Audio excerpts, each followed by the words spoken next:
40 plus na nakapagsagot na. And yung isa naman, yung sa practice drill 2, less than 100, papaunti ng papaunti. I don't know what happened. Siguro hindi lang napansin or hindi lang nasagutan. But anyway, hanggang bukas pa naman yung ating processing. So you still have a chance, no, to answer the practice drill 3, 4, or 5 or depende sa time na makukonsume natin for this evening. But ang aim natin is matapos natin mai-process ang tatlong drills, ang practice drill number 1, 2, and 3. Ayan. So, yung camera ko is medyo blurred kasi nasira yung camera ng sa ano ko sa unit ko. So hindi lang muna ako mag-open ng camera. Is that all right for everyone? So kung sino man yung maka-open sa inyo ng camera, mas mainam din para mas makita ko yung mga reaction while pinaprocess po natin yung ating drill. Ano? Okay. I think na-introduce ko na yung aking sarili doon sa ating tawag dito. Doon mismo sa ating course orientation, doon sa ating opening. And gusto ko lang magpakilala ulit. Ako nga po pala si Hbse Salvalion, isa sa mga coordinator ng CQR Review Center. And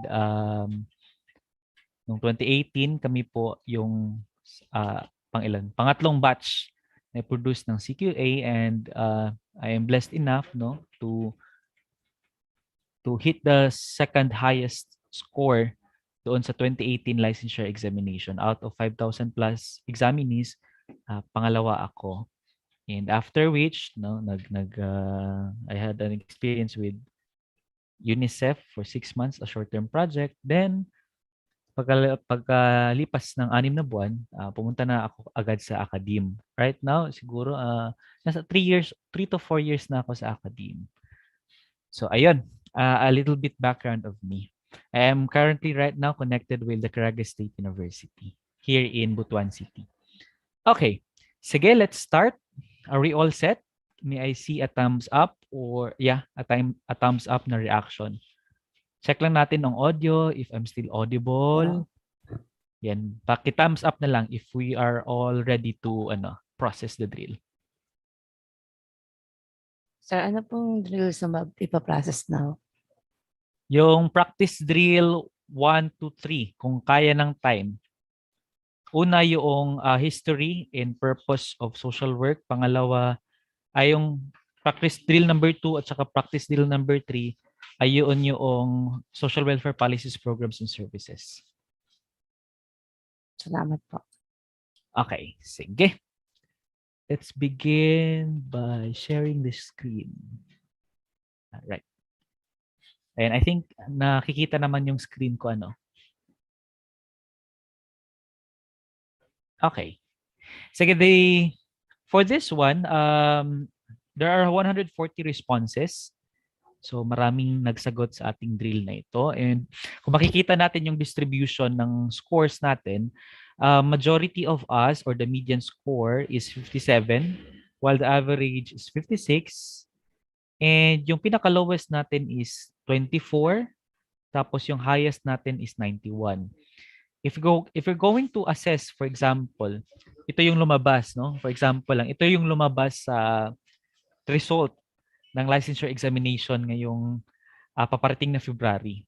So if you could assess yourself, majority of the respondents or mga reviewees natin, kung titingnan natin sa perspective ng Board of Examiner,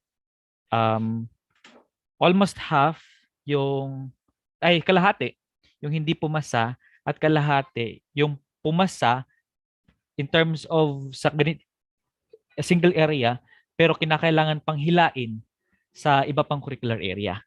Kasi yung median average is 56.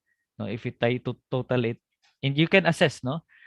In a way, i-forward namin yung scores ninyo. Yan. And sa mga frequently missed questions natin, yan.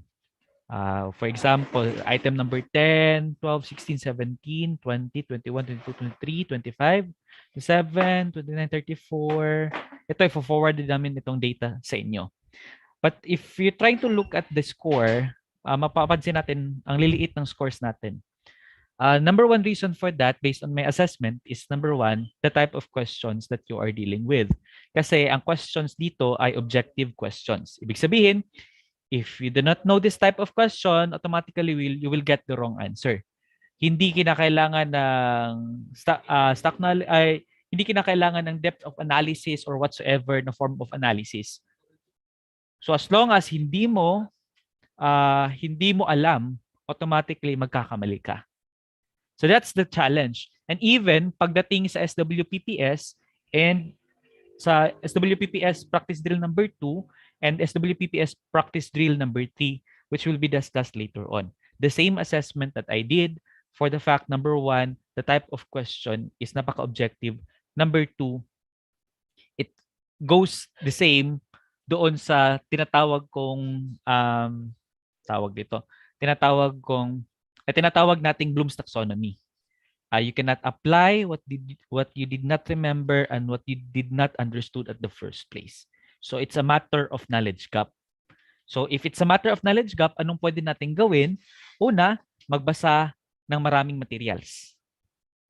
Kasi these things might not be or na-overlook within our sessions or hindi na discuss ng ating mga lecturers. At pangalawa, posible na itong mga bagay na ito ay never been encountered even doon sa foundation years pa natin in college. So that is why, since we still have a time, we still have approximately a month to acquire more knowledge, to fill in the gap, gagawin na natin. Read and read and read. Okay. Sige, punta tayo doon sa mga questions na kaagad. Yan. Skip muna natin yung mga scores ninyo. Alright. For item number 1, sa mga ganitong mga tanong, hindi lang natin di-discuss na masyado kasi yun nga, number 1 is napaka-objective. It is, in fact, the fact. No? So kung mali yung pagkakapili, wala nang explanation pa dyan kasi it is the right and the only correct answer. Okay, for item number 1, during ancient times, the guest house for custody and care of various classes in Greece and Rome is called Synecdoche.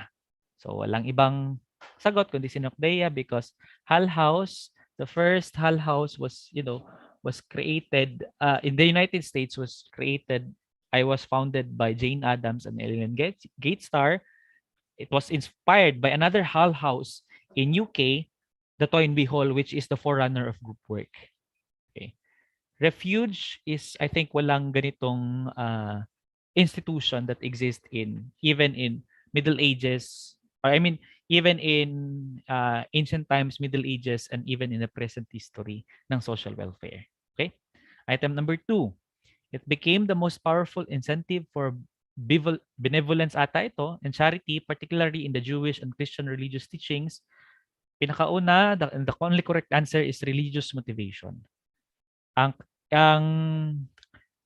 It was in fact dito nagsimula yung idea ng social welfare as a concept, no? It was inspired by the belief that man was created out from the image and likeness of God, and this kind of belief system was heavily influenced by Jewish and Christian religious teaching. That is why our ultimate philosophy is man has inherent worth and dignity because it was religiously motivated by these two groups or institutions. Number 3. Bilisan lang natin kasi 500 items ito. Okay. Number 3, it is the prototype of the modern day common chest. The correct answer is still common chest. Missionaries are not common chest because number 1, it is religiously motivated. Hamburg experiment was in fact an experiment in the United States that compared how people think and act. No, it's a psychological experiment. Military workhouse naman, as per history of social welfare, ito yung you are working for military in exchange for food and in exchange for food. Pinaka-common natin na magmamanifest ng program at present day is yung cash for work or food for work. The same idea with the military workhouse. Those able-bodied poor who who has the capacity to work, to, to tailor some men in uniform or to provide the necessary welfare services. In exchange for that service, meron silang marireceive na na pagkain or pasahod. So that was military workhouse. So the intention of the military workhouse, it was first established in Munich, Germany, to prevent begging by the able-bodied paupers. So it's kind of tawag dito, preventive, anti-poor framework which prevents those able-bodied na mga beggars, to work in exchange for goods. In that way, they could assert their dignity. So that's the purpose of military workhouse. So that's number 4. Number 5 naman, he conceived that there should be a common chest for the receipt of food, money, and clothing to assist the needy. It was Martin Luther. Okay. Itong si Professor Bush naman, he was the commissioner in 1788 to introduce a district system of investigation and distribution of relief to individual paupers through volunteer committees. It was in fact this kind of public relief system in 788 was influenced by the by the community chest. So basically, the effort of Professor Bush was an extension of the effort of the community chest. All right. Number 7, the forerunner of social work is the Daughters of Charity in Europe. Right. Ang forerunner ng community organizing is the Charity Organization Society or the COS. Ang forerunner ng social work is the Daughters of Charity. Okay. Number 8, ang forerunner ng group work is si Toynbee Hall. Ang forerunner ng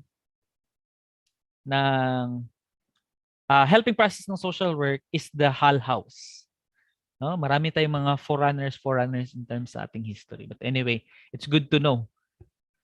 Kung may lalabas man, na item, siguro sa 100 items may 2 o 3 lalabas hinggil sa history ng social work or social welfare. Any of the curricular areas, pwede siyang lumabas sa SWPP, Hbse, casework, group work, or CO. So as long as extensive lang yung ating knowledge, although hindi kinakailangan i-memorize, but so as long as you are familiar in anong function ng institution, ng tao ito, kasi I have a problem, I admit, as a taker in 2018, I'm not good with names, date, numbers, and people. That's my struggle. Kasi I do not, really, my memory is not that sharp.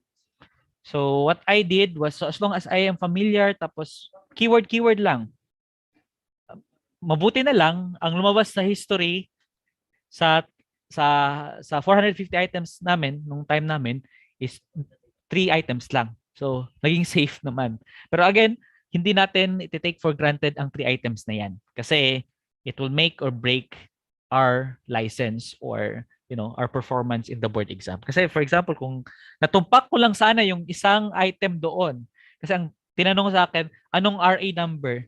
Ang nasagot, kasi number mismo, okay lang sana ang pangalan ng Republic Act yung tinanong. Kaso ang naitanong is yun nga, yung mismong number. Then, admittedly, I'm not good with numbers. So what I did, namali ako ng pagpili ng sagot. Instead na domestic adoption law, ang naisagot ko is yung intercountry adoption law, which was wrong and sayang kung nasagot ko sana yon ng tama at saka 2 more or 3 more na tamang sagot, naging top 1 sana sa licensure examination. But then again, how about those mga kakilala ko na plain 70, Hbse, SWPPS, casework, group work, and CO, plain 70. So what if nagkamali ka ng isang item sa kadahilan ng di mo alam or limited lang yung knowledge mo about the history, pwede kang mabagsak. So yun yung point natin. Do not take the history lightly and hindi naman ibig sabihin na kailangan i-memorize talaga. As long as we are familiar with the concept of institutions, function, time, place, and date. Okay.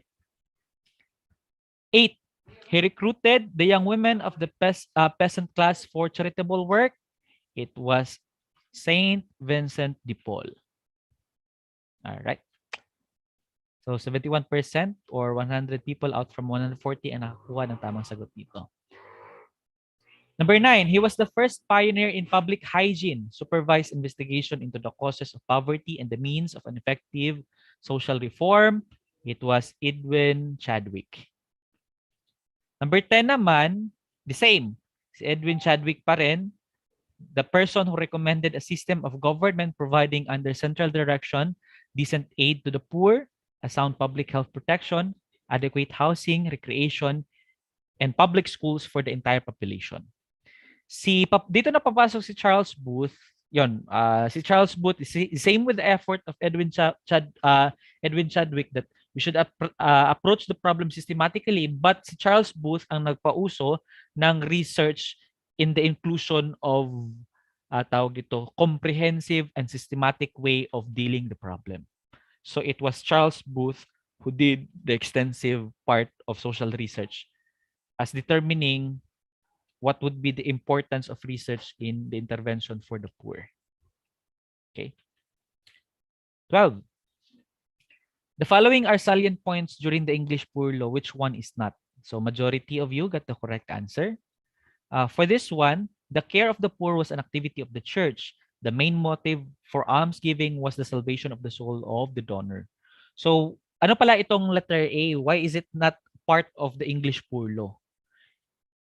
I don't know if you're familiar with the Catholic concept of kalimutan ko. What's the term? It was the cause why nagkaroon ng genocide sa Anabaptist Church. I don't know if you're familiar. Ano nga yung Catholic term na ganyan? Your soul will be saved once you paid your due to the church. Ano nga tawag dyan? Na umalma kaya nagkaroon ng tawag dito.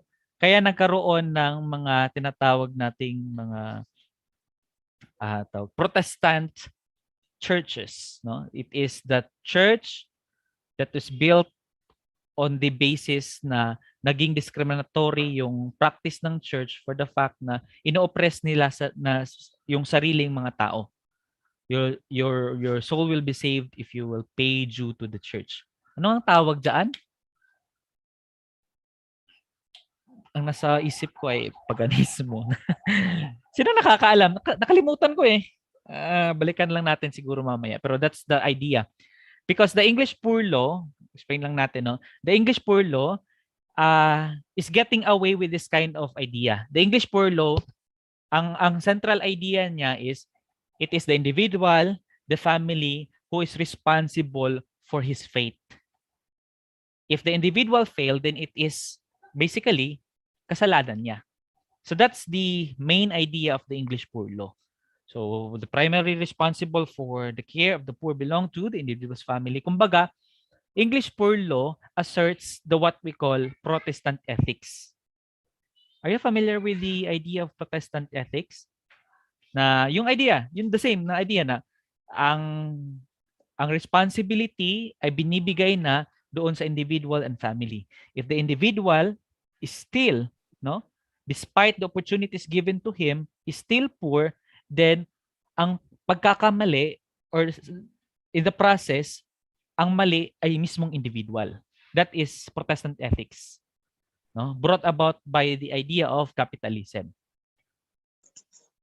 Pero nakalimutan ko pa rin yung yung sinong Catholic dito? I think majority ay Catholic dito. Ano nga yun? Salvation. Not salvation, not salvation. The old term which was binago ng Catholic Church ngayon. Indulgence. Indulhensya. Oh, sa mga Catholic dito dapat na kayong Are you familiar with the term indulgence? Indulhensya. Yun, that was the idea behind indulgence. Kasi noon, wala pang separation ng state and church. So basically, ang tax, if you are belonging to a small country or small group, ang taga-kolekta niyan is the church because we believe that our soul will be saved is if nagbibigay tayo sa church. Or yung mga relatives natin na pumanaw na, kung nagbigay tayo is maliles or magliles yung kanilang suffering doon sa purgatorio. 'Di ba? Yan yung idea ng indulhensya, which was the cause of the rebellion of these Protestant churches na ngayon ay nag-i-exist because of that oppressive practice of the Catholic Church, which was ngayon binago na at saka wala ng indulhensya or indulgence. So yun pala yun, indulgence. Yan, naalala ko na. Okay, proceed tayo. 13. It was founded on the concept of the English Poor Law, which remained the basis of public welfare in the United States up to the end of the 19th century. So, tama yung sinabi dito, American social welfare. Because English social welfare was, in fact, dyan ang galing yung English Poor Law, no? From the country, from the Elizabethan Poor Law to the military workhouse. Basta ang idea was Protestant ethics. So, ang ginawa ng American social welfare sa pagbuo ng kanilang welfare system is doon nakabase sa paniniwalang iyon. Okay? Si Philippine social welfare naman, unlike American social welfare na nag-end noong 19th century, yung ganoong idea, si American social welfare na mismo ang nagbigay sa atin ng systematic way of understanding a problem na it is not the fault of the individual why he is poor. It is in fact a combination of multitude factors like systematic oppression, individual's choice. Kaya nga meron tayong concept ng social functioning, no? Nang problema ay nagsisimula hindi lang doon sa individual incapacity, kundi pwedeng mapagmulan ng problema ng social functioning is yung absence ng opportunity na binibigay ng social environment or both the individual and the environment yung mayroong problema na nakakontribute sa main problem ng isang client. So, yun yung Philippine social welfare. Okay. 14. It was a place for working people where the higher moral and intellectual capacities were developed to ensure full participation in a democracy as exemplified by the United States. It was the settlement house. So, as I mentioned, it was founded by Jane Addams and Ellen Gage Starr. The first settlement house that was built in the United States was in Chicago. Okay, 15. Hull House pala yun. So Hull House, ang si Hull House is an example of settlement house. Okay? Klaro po yan. Baka maano kayo. Si Refuge House, ang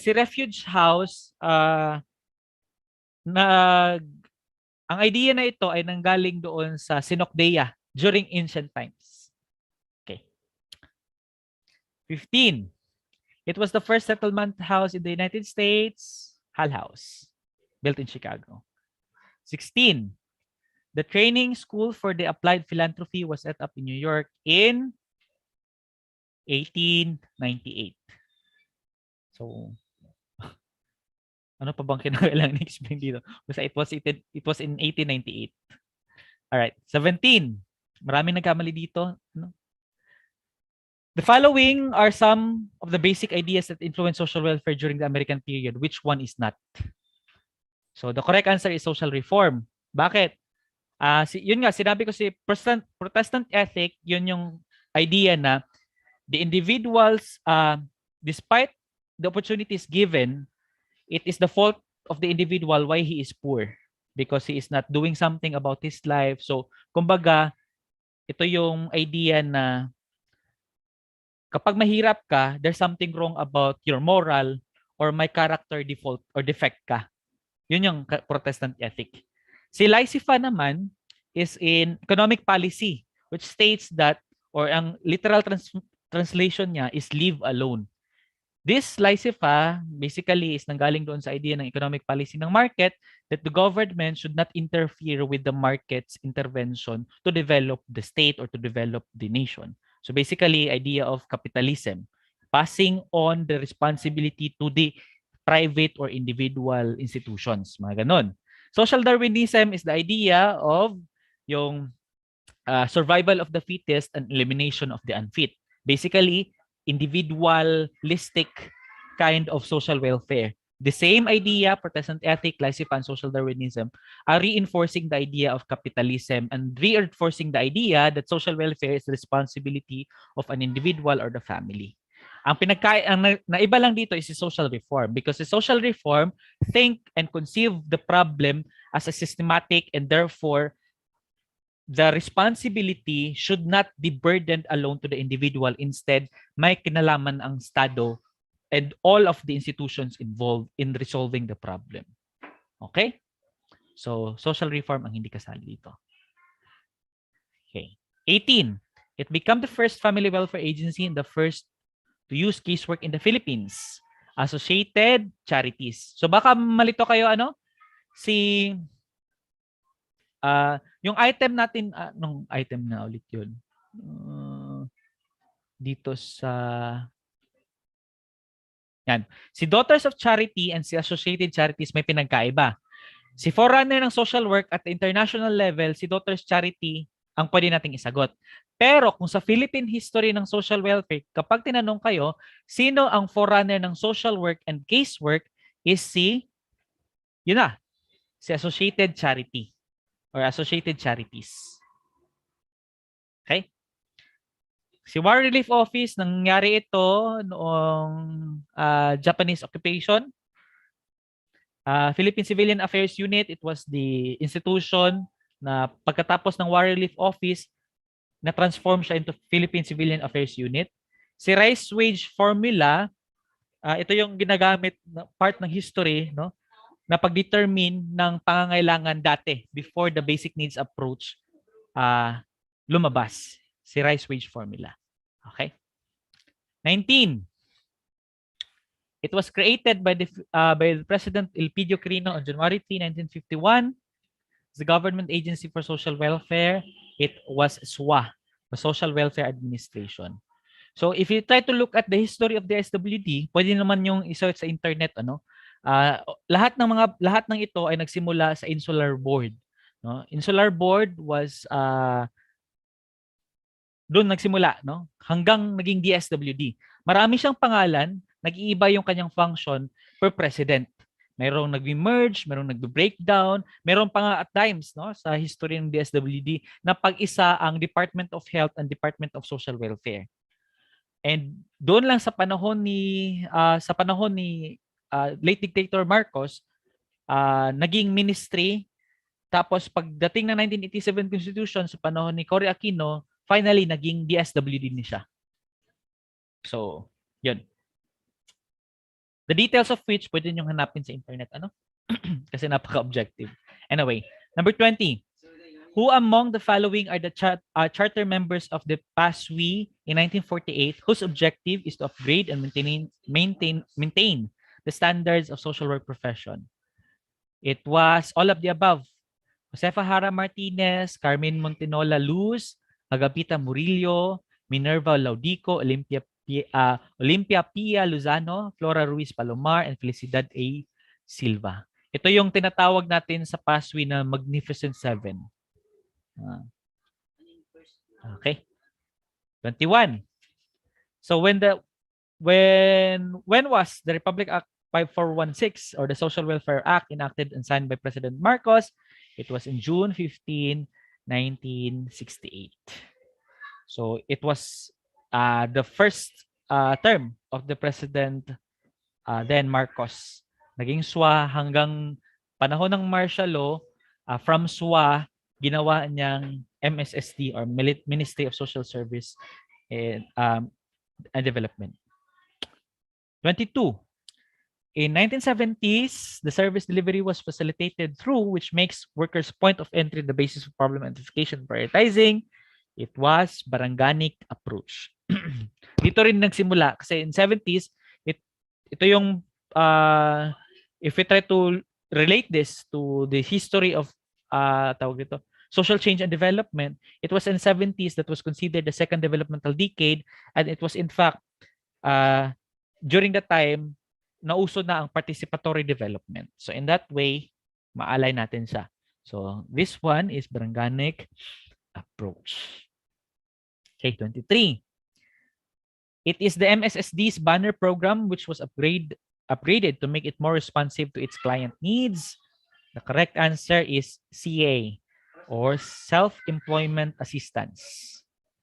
So, hati yung at pagkakakuha ng tamang sagot dito. Ano? Si crisis incident stress debriefing, hindi siya nauso nung mga kapanahunan ng martial law. It was in fact happened in the late 90s, yung CISD. Kalahi Seeds, nagsimula siya in 2005, skills training program. Nagsimula siya in early 2000s. Okay. Yung self-employment assistance, yun, ay nasabi ko na. Okay, proceed tayo number 24. The Local Government Code of 1991, or Republic Act 7160 was passed on. Ito yung mga mahirap na sagot. No, kung hindi mo na-google o hindi mo talaga alam, magkakamali ka. It was in October 10, 1991. So before we can assume that before this law was implemented, it is obvious na prior to October 10, 1991, the kind of government system that we have is centralized government. No? Wala pa yung idea ng devolution. Kasi the Republic Act 7160 states the main idea is the devolution. No?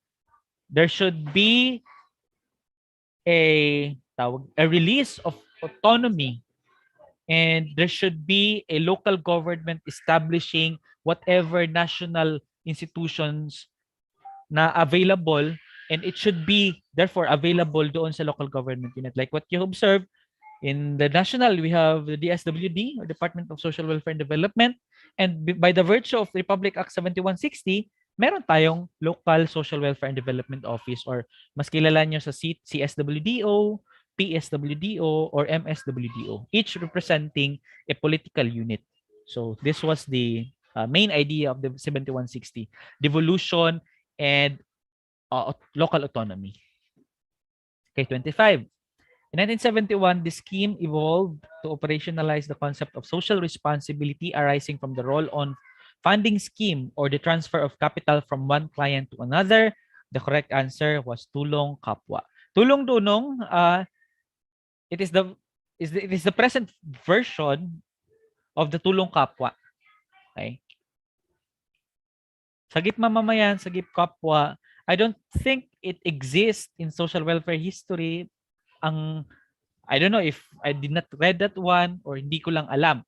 But so far as far as my knowledge is concerned, tulong kapwa evolved into tulong dunong, the present scheme of the tulong kapwa. Okay. 26.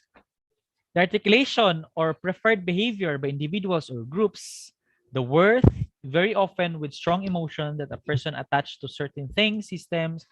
This one is basically a definition. So if we're trying to look at the definition among these options, the correct answer should be values. No? Pinapahalagahan, or ano yung pinapahalagahan mo. And basically, kung ano yung pinapahalagahan mo, yun yung magre-reflect sa what kind of emotions are you investing in, or what kind of behavior that reflects your emotion based sa iyong pinapahalagahan. So, tama, majority of you got the correct answer for this one, values. Another item. This social work principle is derivative of the inherent worth and dignity of a person, that the belief he is endowed with the reason and will. The correct answer is acceptance, not self-determination. If we are to accept a person with inherent worth and dignity, that person, we are saying that we are practicing acceptance. Self-determination, although medyo nalilito kayo siguro dito sa belief that he is endowed with reason and will, but that is secondary only to acceptance. Remember that acceptance is the core, or the nucleus, or the center of all the principles. If there's no acceptance of worth and dignity, then reason and will be diminished. So basically, the highlight of, or among the keywords that you might choose, the strong word that you might consider as a keyword is the worth and dignity. Secondary only, reason and will be secondary only to the dignity of the person, because it all starts with acceptance. So remember that one, ha. Kaya nga di ba, mapapansin natin sa orange book natin, or sa libro na Thelma Lee, bakit number 1 yung acceptance? Because yan yung pinagmulan ng lahat ng principles. Okay. Ito rin ha, tip. Kung magbabasa kayo ng libro, kung naka-enumerate yan, 1, 2, 3, 4, ibig sabihin, bakit sa number 1? Kasi yan yung pinakamahalagang, kung naka-list siya or kung sinabing the following, 1, 2, 3, 4, 5, kung naka-enumerate siya, ibig sabihin, number 1 is the most important. Pero kung naka-letter siya, A, B, C, D, or naka-bullet lang siya, that means in no particular order.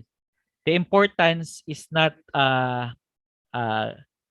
was not classified kapag ABC or naka-bullet. Pero kung yun nga, according to importance, kung naka-Roman numeral or naka-numeric yung pagkakasunod, ibig sabihin yung number 1 talaga yung pinaka-importante. Okay, that's a tip in reading. Right, 28. The implication of this principle is that help is differentiated. So that means when we differentiate case-to-case basis, the principle of individualization. Yung sinabi na every man is like all other man, every man is like some other man, and lastly, every man is like no other man. Then papasok sa individualization. 29. Which of the following is not in accord with the right of the client to self-determination? Not, remember, ang tinatanong not. Maraming nagkakamali dito. I mean, although 47 or 33.6, nakakabahala din yung sagot ng ibang reviewees natin. Ano? Remember that the principle is not absolute. Okay? So since nakalagay dito, principle is absolute and therefore it's not limited in its application, the principle itself is not absolute because you have a certain limitations. Remember, what are the limitations of self-determination? Age, di ba? In terms of consent, especially if the law provided or prohibited such consent to be exercised by a minor, then wala tayong magagawa. Second, if merong parental authority. Pangatlo, if he imposes threat to himself or to others. Self-determination yon, no? And pang-apat, when it is court-bounded. Kung sinabi ng korte na yung intervention mo is yung CICL, palabas mo sa rehabilitation center without the consent of the court, then you cannot provide that kind of intervention kasi kinakailangan mo pang magpaalam sa korte. So those are some of the things, no, na that limits self-determination. Okay. 30. The need for expression and for sharing experience is pertinent dynamic component in the client-worker relationship. This is the worker's reaction to the client's purposeful expression of feeling. This is what we call controlled emotional involvement. Kung nalilito kayo, kay Telma Mendoza may pitong principles lang. Pero kay Felix Bistek, na basically, ang ginawa ni Telma is kinapsulize niya. Ang nangyari kasi kay Felix Bistek is merong siyam na principle. That is the principle of casework. Ang ginawa ni Telma yung controlled emotional involvement and purposeful expression of feeling, pinagsama niya sa principle of acceptance. Okay? Baka malito kayo. 31. This principle requires utmost discretion the part of the worker. Nakakapagtaka pa rin out of 140 merong nag-answer ng acceptance and non-judgmental. The word itself, utmost discretion, ibig sabihin, you should keep the information between you confidential. But remember, confidentiality is not absolute. Just like self-determination, it has also some limitations. So, ano ulit yung mga limitations sa confidentiality? Pwede natin yung, for example, during supervisory conference, how can your supervisor help you if you keep your data confidential or the situation of your client confidential? So, yun. Supervisory monitoring, case conferences, when you are subpoenaed by the court, no? If the court subpoena you and ask you to be a witness, yun. Or even multidisciplinary approach. No? For example, necessary information is needed by medical practitioner or by the police officer to execute the rescue or whatsoever. Then you have to, deal. So as long as it does not harm the client himself or the other parties, then pwede mong i-break ang confidentiality. Therefore, confidentiality is like self-determination is not absolute. Okay, 32. This principle makes reference to the worker's ability to enable the client to pour out all his feelings, both positive and negative, toward his situation. The correct answer is purposeful expression of feelings.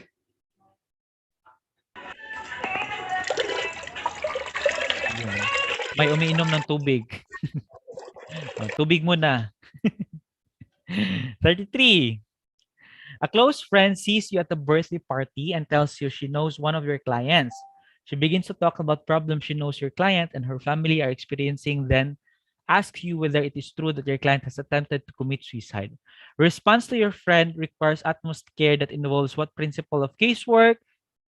The correct answer is confidentiality. 89%, but still meron pa ring 11% na hindi nakakuha ng tamang sagot. For this one, since friend mo lang siya, not your supervisor or has something to do about the case, then therefore, how should you respond is sabihan mo siya, no? Prangkahan mo siya na I cannot disclose any form of information since this is my case and our ethics require us to legally and morally protect the integrity of the data or the case that I'm handling. All right, 34.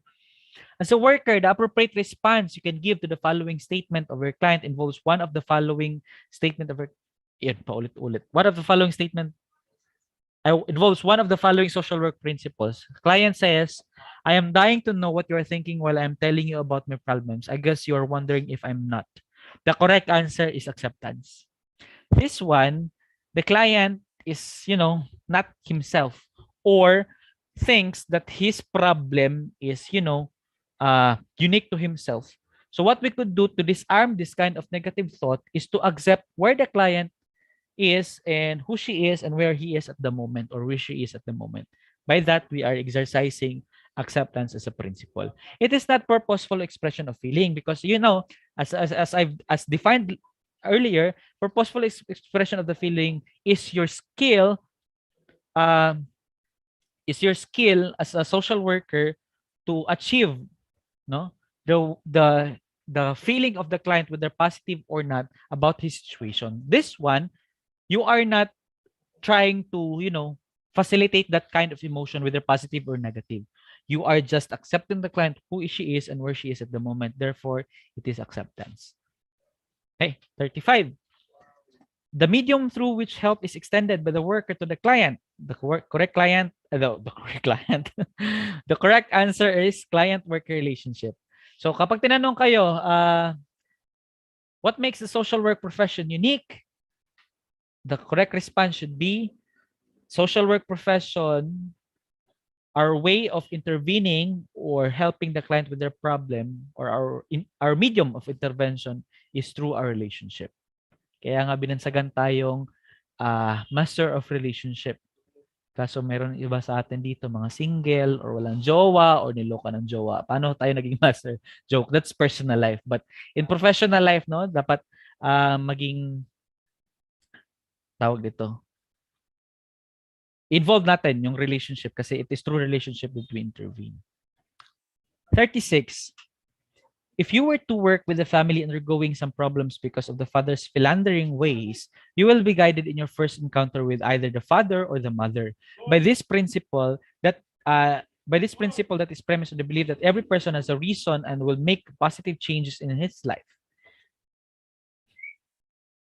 Ito, your answer, majority of you answered self-determination, where in fact the correct answer is acceptance. Remember, the father's philandering ways. Ano bang ibig sabihin ng philandering ways? Sige daw, can somebody tell me? Vocabulary is a plus point in examination. If you do not know a word, you might get the wrong answer. Ano bang ibig sabihin ng philandering ways or philanderer or philandry? Sige daw.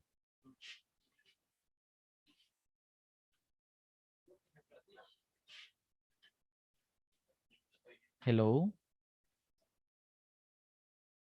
Andyan pa ba kayo? Yes, sir. Sige daw. Yes, sir. Parang nakikipaglokohan, sir. Parang merong mga kabet, yung mga ganon. So ngayon, with this one, sinabi dito, you will be guided in your first encounter. So what is the first principle that you will utilize in the first encounter? It is acceptance, di ba?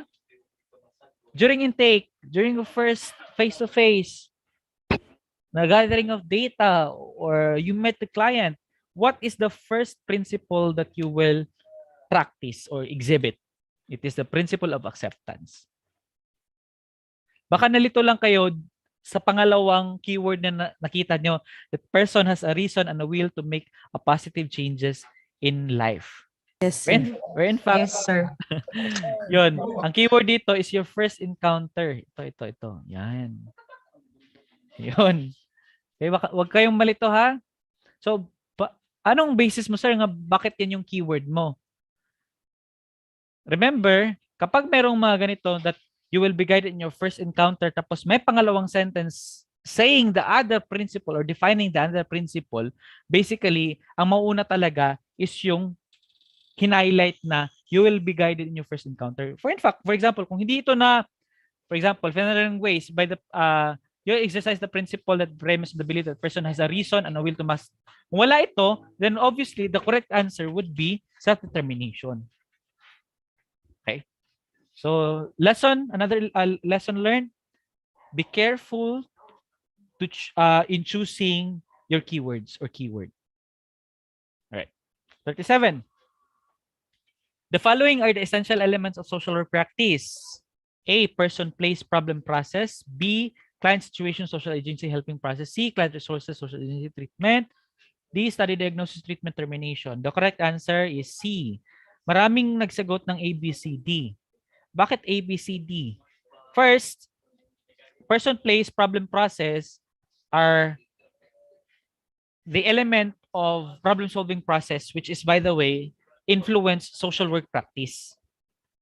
Okay, if going to translate that into specific term under social work practice, that is client, situation, social agency, and helping process. Sa letter C, client, resources, social agency, and treatment, si resources is under kay social agency. So, parang doble na siya. And letter D naman, study, diagnosis, treatment, termination is the process of casework under kay Mary Richmond.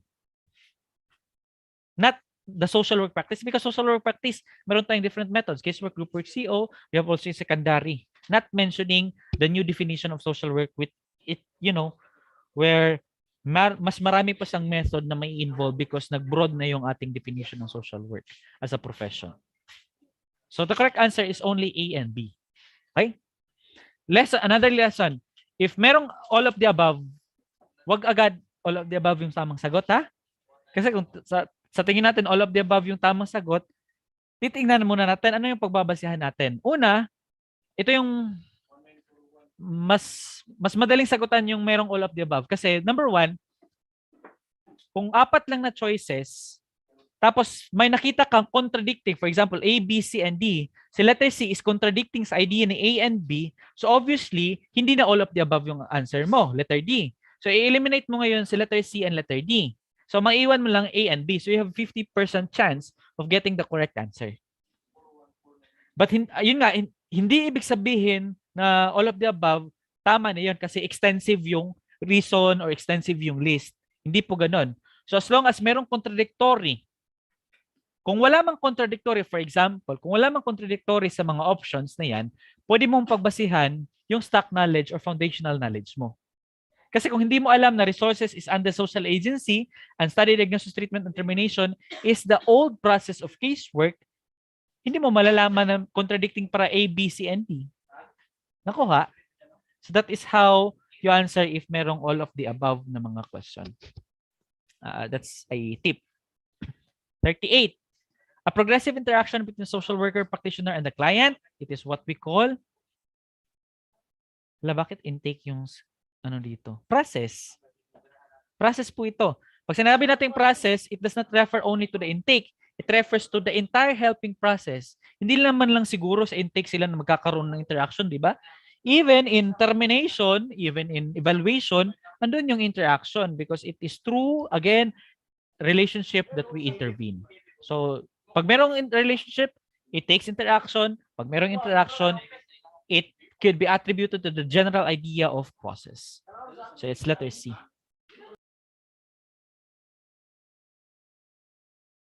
39. Indiscriminate distribution of alms by the rich and religious often fails to recognize the following social principle.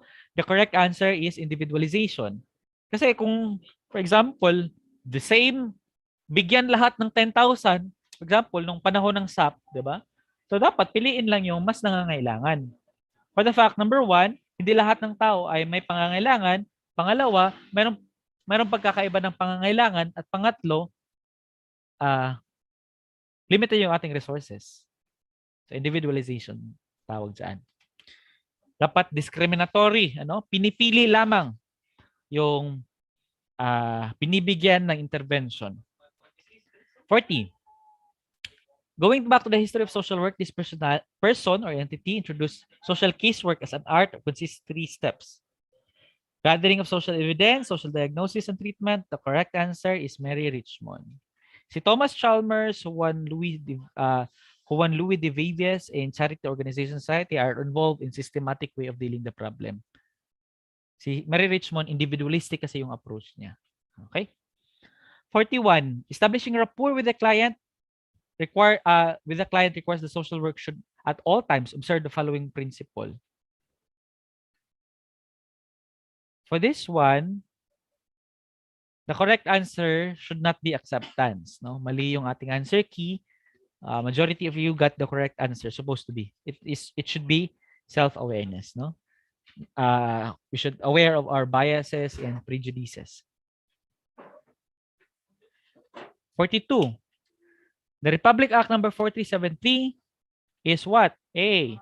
The law that gave formal recognition of social work as a profession. That's check. B. The social work law of 1965. That's also check. C. The law that provide for passing of a licensure examination as a social work practice requirement. For this one, the correct answer should be letter A. So mali naman yung ating answer key. A, B, and C. Okay? Kasi kinakailangan mo ng title ng RSW before you can practice or tawagin kang professional or practice mismo yung ating profession. Kung hindi ka pa, for example, graduate ka, ang tawag sa'yo is hindi pa professional, kundi para-professional. 43. The following are the attributes of the social work profession. Which one is not? So we have, tama. Majority of you got the correct answer. It's community service. Ano pala yung 5? Systematic body of knowledge. Ang pangalawa naman ay professional culture, code of ethics, community sanction, and professional authority. So, yun yung 5. Nasa orange book at yan. 44. A social work value which states that clients have the capacity to grow and change, discover and develop solutions to their difficulties, and their right to capacity to choose responsibility. The correct answer, majority of you get the correct answer, affirming problem-solving capacities of client and self-determination. So that's letter B. 45. Activities that social worker engage in establishing sustaining relationship with the client. A. Responsiveness to the sentiments of the client. B. Starting where the client is. C. Frequent personal visit and material assistance. D. Limiting. So, obviously, mali yung C and D. So, A and B lang yung tamang sagot. No? You cannot have this frequent visit. Remember, our visits or any form of interview is purposive. Therefore, limited ang time frame and for a specific purpose only. Limiting interaction to show professionalism is not also a way of engaging or establishing a relationship. Because again, let's put emphasis on relationship as a helping process. Okay. 46. Establishing rapport with the client requires the social workers or practitioners manifest some of the following values and attitudes. Acceptance, client self-determination, evaluation, or D, non-judgmental attitude. The correct answer for this one, majority of you got the correct answer. It's letter D or A, B, and D. Hindi kasama sa evaluation because this one is not part of establishing rapport. This one should not be practiced in the name of principle because it belongs to the helping process, not a way of acting or interacting as a professional. Okay. 47. The following conditions should always be considered by the worker when he or she applies the client's right to self-determination.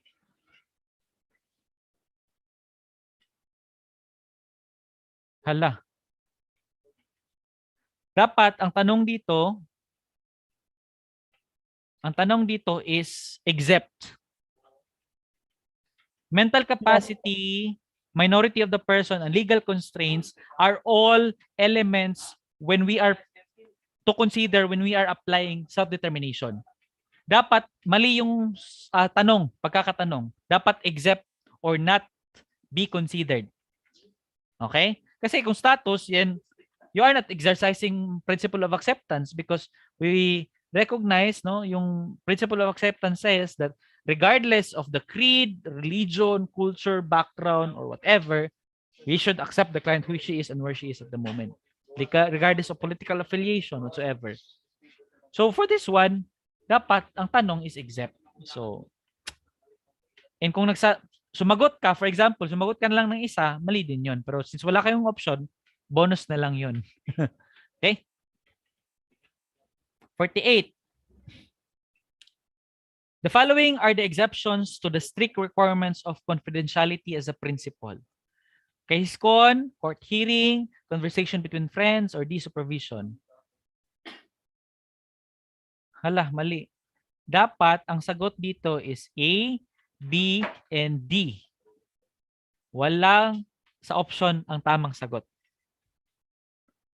Okay? Wala sa option. A, B, and D. Kasi during case con, court hearing, and even yun nga, supervision, exception ito para i-break ang confidentiality. Pero kung nagko-converse, if it is the subject of your conversation between your friend, then that's not considered a requirement to uphold confidentiality. So since wala dito yung answer, bonus na lang ito. Pero dapat ang tamang sagot is case con, court hearing, and supervision. Yes, sir. Tama. Napansin ko po yan. Sige. Kapag may mga ganitong kapag may mga ganitong mga drill na sa paningin nyo ay mali yung tanong or mali yung sagot, pwede nyo naman i-brought out yan sa GC para ma-clarify sa nag-create ng tanong. For this one, hindi ako hindi ako ang nag-create ng questions. I think tawag nito. Question bank namin ito. Right, 49. A cardinal social work value that embodies unconditional positive regard, warmth, acceptance, and non-judgmental attitude and respect. This is what we call affirming the worth and dignity of the client. Others are also cardinal, but it does not, align to what is being asked. Ang cardinal value, makikita niyo siya sa orange book. But sa orange book, ang nakalagay lang doon, na-summarize siya into 4 concepts. The concept of social responsibility, the concept of human potential, the concept of equal, kalimutan ko yun. Basta nandun sa orange book. Yan tuloy, nakalimutan ko na. 50. The need for expression and for sharing experience of pertinent dynamic component in the client-worker relationship. I think na ulit ang tanong and the answer is also the same. It is controlled emotional involvement. 51. This principle requires at most discretion. Naulit pa rin yung tanong. Therefore, naulit ang sagot, confidentiality. 52. Naulit pa rin yung tanong. Alam, may problema ata sa pag-encode. So letter C, purposeful expression of feeling pa rin. 53. This is the worker's primary task in the helping process, particularly at the first meeting. Relate to the client in such a way to lower his anxiety. The correct answer is letter A, because among the following, letter A shows the principle or exhibits the principle of acceptance. 54. There is always a possibility that a worker may find her values clashing with those of the client. In a situation like this, what principle is imminent? Correct answer is letter C, self-awareness. 55.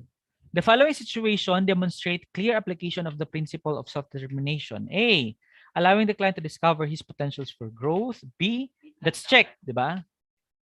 B, believing in the client's capacity to change his situation for better. That's also check. C, providing options from which the client can choose responsibility. That's also check.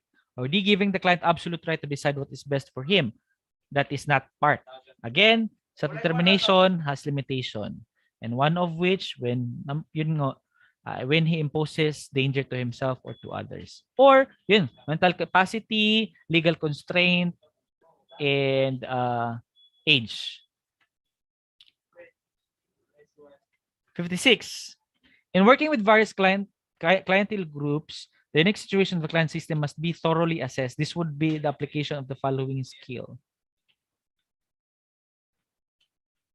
The correct answer?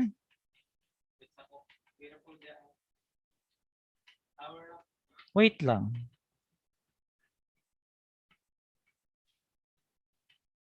Tama. Assessment. Assessment yun. Walang ibang tamang sagot.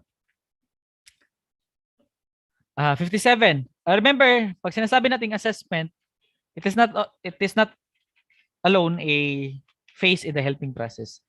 It might be also referring to an activity, to an intervention, or even a skill. Okay. Sir? Hello? Hello, sir? Yes, naririnig ba? Yes po. May tanong lang ako, sir. Yes. Sure. Regarding po dito sa number 56, yung unique situation of the client system must be thoroughly assessed. Hindi po ba ito data gathering? Data gathering is an activity. Ang tinatanong dito is the application of the following skill. Kasi kung for example, data gathering ka lang, you only, ang kind of engagement is, ikaw si social worker, you are absorbing the data from your client without, assessing which one is credible, without identifying some other sources, and without, trying to figure out among this data that I gathered, which among these are relevant, which among these are relevant in a way na pwede ko ma-structuralize yung problem. That is assessment in itself. Because kung babalikan natin yung definition ng assessment does not only include data gathering. It also involves analysis and interpretation of data. So the whole process is assessment in itself. For this one, you cannot tell the unique situation of the client by gathering alone the data. You need also to analyze and interpret it, which is assessment. Tama ba? Am I right?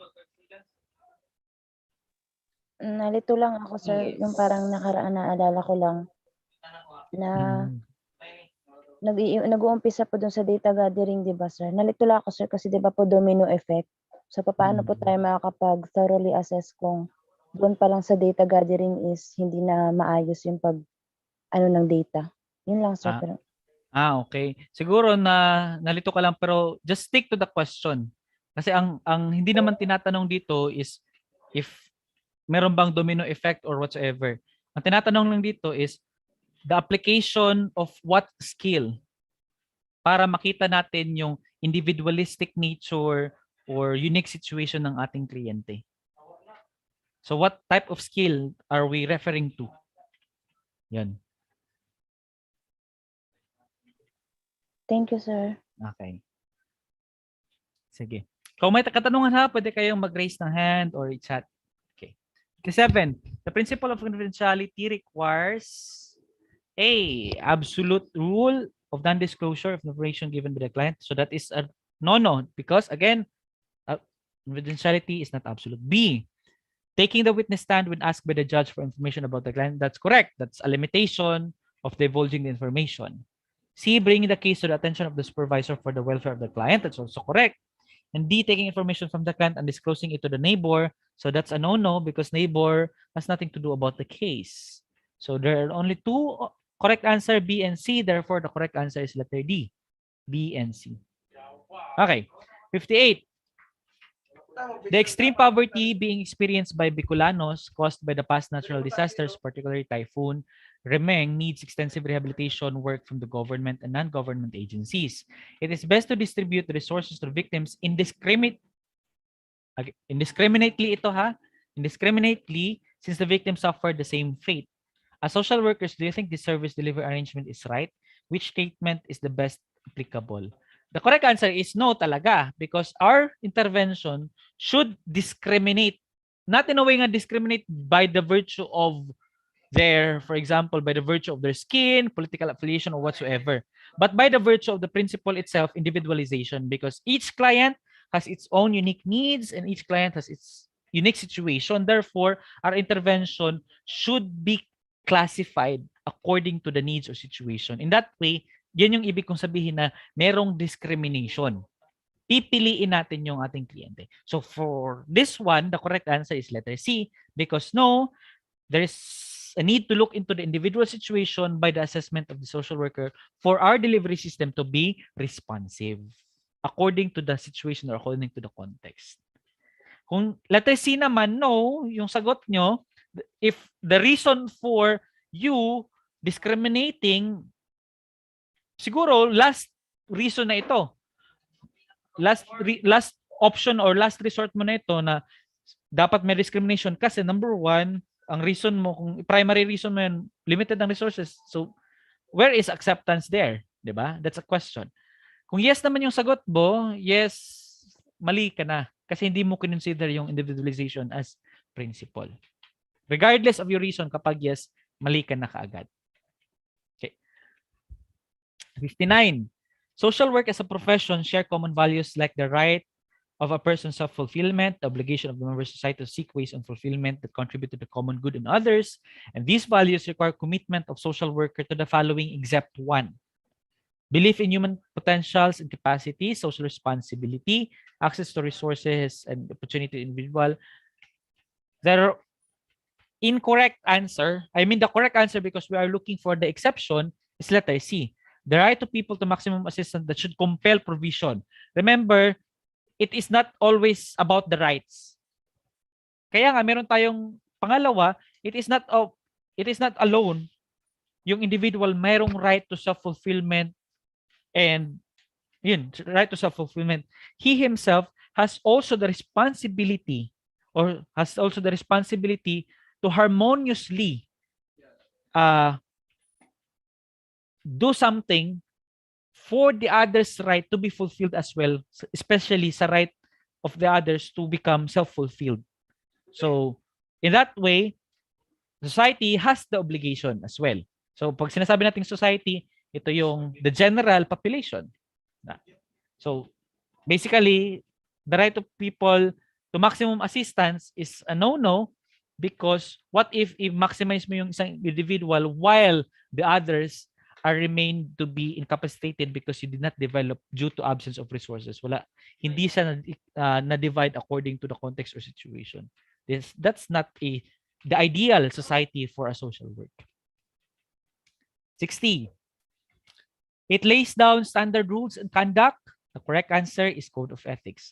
So ang Code of Ethics is the crystallized version of from philosophy to values to Code of Ethics. Ano siya? Kung ang philosophy is has inherent worth and dignity, how can we prove that every man has inherent worth and dignity? By exercising the principle under the value. But what about those do's and don'ts that reassert those principles and values? Makikita natin yan sa Code of Ethics. So sa lahat ng philosophical base, si Code of Ethics ang pinaka-concrete. Okay? 61. A regulative code of ethics serve the following purposes. A, set standard of conduct. That's correct. B, serves to ensure the social worker acts and behaves in the propriety and self-discipline. That's also correct. C, supports the formal and professional exercise of workers' authority that comes with her work. D, ensures that the worker act and behave in the utmost probity in dealing with the clients. Actually, the correct answer should be letter A. A, B, C, and D. So, mali yung ating answer key. Okay? 62. Code of ethics in the Philippines reflect the social work profession's philosophy, cardinal value, guiding principles in relation to client, colleague, the profession, and the society. Lahat ng yan ay kasali. So basically, code of ethics, we are not just responsible towards a client, but all of these four elements that involves in our practice as a social work practitioners. So 63. Dignity in the social work philosophy's first element, the term connotes A, what he is, not what he has. B, what he is and has not achieved. C, the person as a human being with a life, with the right to live. D, the person for his total fulfillment and development. The correct answer is, tama yung answer key natin, A, C, and D. First element, if we think that a person has inherent worth and dignity, then we should not judge him based on not what he has not achieved. Okay? Nakuha yon. Kasi yung counterfeiting siya sa idea that where he is and who he is and where he is at the moment, including what he has achieved. Okay? So counterfeiting siya doon sa idea ng acceptance, which is a concrete manifestation also of our philosophy na inherent worth and dignity. So A, C, D, and is the correct answer. 64. He characterizes social welfare as an organized concern for all people. This one is basically a author. Sinabi ito ni Gertrude Walson. For this one, includes laws, programs, and benefits. Naalala ko pa ito sa naalala ko pa ito sa Orange Book nung first year natin. Kapag mga tao, keyword lang talaga. Kapag may laws, programs, benefits, nung nag-define yan si Elizabeth Wickenden. For this one, social welfare is an organized system of all social service institutions. This is what si Walter Friedlander naman ang nagsabi nito. Again, nasa Orange Book itong lahat. In toto. 67, it encompasses the well-being of all members of the human society, including the physical, mental, emotional, social, spiritual well-being, social welfare. And ang nang-define naman nito is si Telmali Mendoza. Ito yung kanyang definition ng social welfare. 68, society responds to the unmet needs or problems through the following ways except one. So ito yung mga actually ayun, ito yung mga tawag nito. As a society, how do we respond to the unmet needs? Or how do we perform social welfare? Meron tayong mga pamamaraan, no? For example, individual and group effort. So, mismong friend mo or family. Major societal institutions, for example, si church, meron siyang responsibility for spiritual needs, etc. Social agency, ito na yung societal institution which we are formally employed to practice our profession and to help. Social services, hindi siya kasali because wala siya sa list.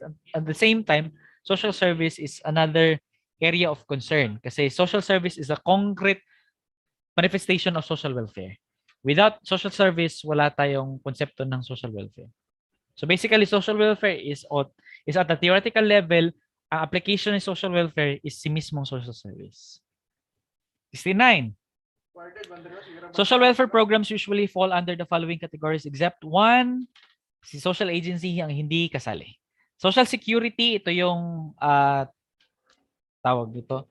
Example of which is si PhilHealth, si SSS, and GSIS.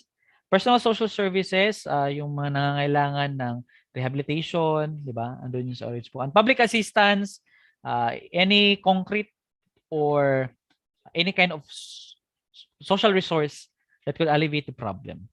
Sa atin naman, si social work, involved siya sa personal social service and even public assistance. Kasi meron tayong, according to Orange Book, meron tayong dalawang views ng social welfare. We have institutional and we have also residual. Usually, si public assistance is considered to be a residual social welfare, while si personal social services is makonsider siya, it's either institutional or residual, pero more into institutional siya. Okay? 70. It is the whole set of compulsory measures instituted to protect the individual against consequence of unavoidable interruption. This is what we call social security. Okay? Ito naman, yun yung sinabi ko, material or concrete aid to support provided usually by the government, public assistance. Personal social service naman is, yun nga, mayroong bearing on personal problem and usually considered as an institutional tawag dito. Yun, institutional view of social welfare. 73. This refers to the programs and services and other activities provided under various auspices to concretely answer keyword, according to Orange Book, social service. 74, compulsory measure. Examples are insurance, provident funds, social security. Programs for counseling, therapy, and rehabilitation. So these are examples of personal social service. So, and this one, he sees social problems according to Richard Timos or structurally or basically located in the economy. Sabi ni Richard Timos, problem or present social problem in a society was basically influenced by the capitalist system. So yun yun. The problem of underemployment, unemployment, HIV/AIDS, was all of these things are basically located of how our society distributes its its income.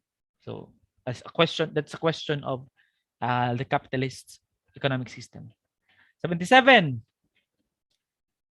Perception or conception of social welfare social welfare structure as temporary, residual. Kapag proper, legitimate, ibig sabihin normalized na siya, that is institutional. So for example, the 4-piece prior to the enactment of the 4-piece law was considered to be a residual because they think that 4-piece is a residual problem is a temporary solution to a normal problem. But in fact, later on, na-realize ng mga law policymakers natin, why not going normal ang 4-piece as a way of, dealing with the problem. So, by enacting a law, naging institutional welfare na siya. Meron ding developmental social welfare, no? Si developmental social welfare, na pinoprovide ito kapag when we actually don't see or conceive a problem in a problem-solving na framework, no? Kasi usually, we provide social welfare because meron nag-exist na problem. Si developmental kasi, you provide a social welfare not because merong problema, kasi meron lang kakulangan na hindi ko consider ng constituent mo as a problem.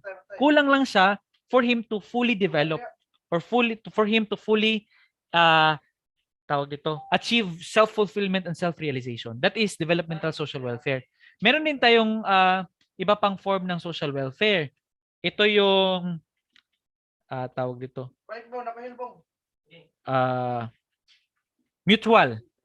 mutual perspective of social welfare. Example nito yung paluwagan. Yan. Yan, mga example yan ng perspective ng social welfare. Okay. 79. The following are legitimate and vitally important goals of social welfare which often compete for scarce resource are the following except one. The correct answer, ang hindi kasali sa goal, is a social service goal. Meron tayong 3 goal lang, no, ni social work. Humanitarian and social justice, which, by the way, the focus of this, pinipili natin yung most disadvantaged, most marginalized. So that is 1. Social control goal naman is a society para hindi yung idea ng social control goal is a society para hindi magreklamo yung na disadvantaged. Example ng provide ng service ito is yung mga CICL, dissidents, and even yung mga kakulong na, we provide also social service for them. Economic and development goal is also justification why we provide social welfare. 80. This goal is based on the recognition that needy and deprived disadvantaged group may strike out. This is what we call social control. No? In tuto naman ito sa Orange Book. So, hindi na kailangan explain. 81. Most afflicted and most dependent, humanitarian and social justice goal. 82. This goal places priority on programs designed to support increases in the production of goods and services, economic development goal. Di ba meron tayong dalawang target? Isa sa mga target natin is yung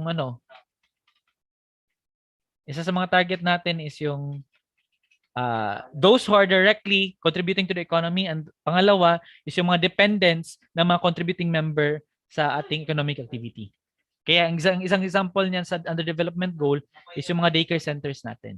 Kasi yung mga bata are dependent to the mother who should be earning income. So basically, example sa ng economic development goal ng social welfare. 83. It is the profession concerned with the man's adjustment, social work. Pero sa bagong definition, hindi na puro adjustment ha. We are now focusing our attention to social change and development, empowerment, and liberation of people, according to 2014 international definition. 84. Social functioning problems are caused by the following: both personal and situational inadequacies.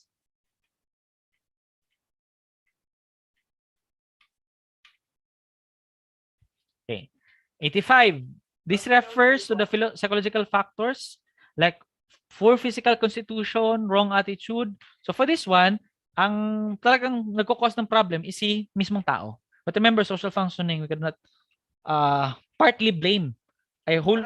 Absolutely blame it to the personal level.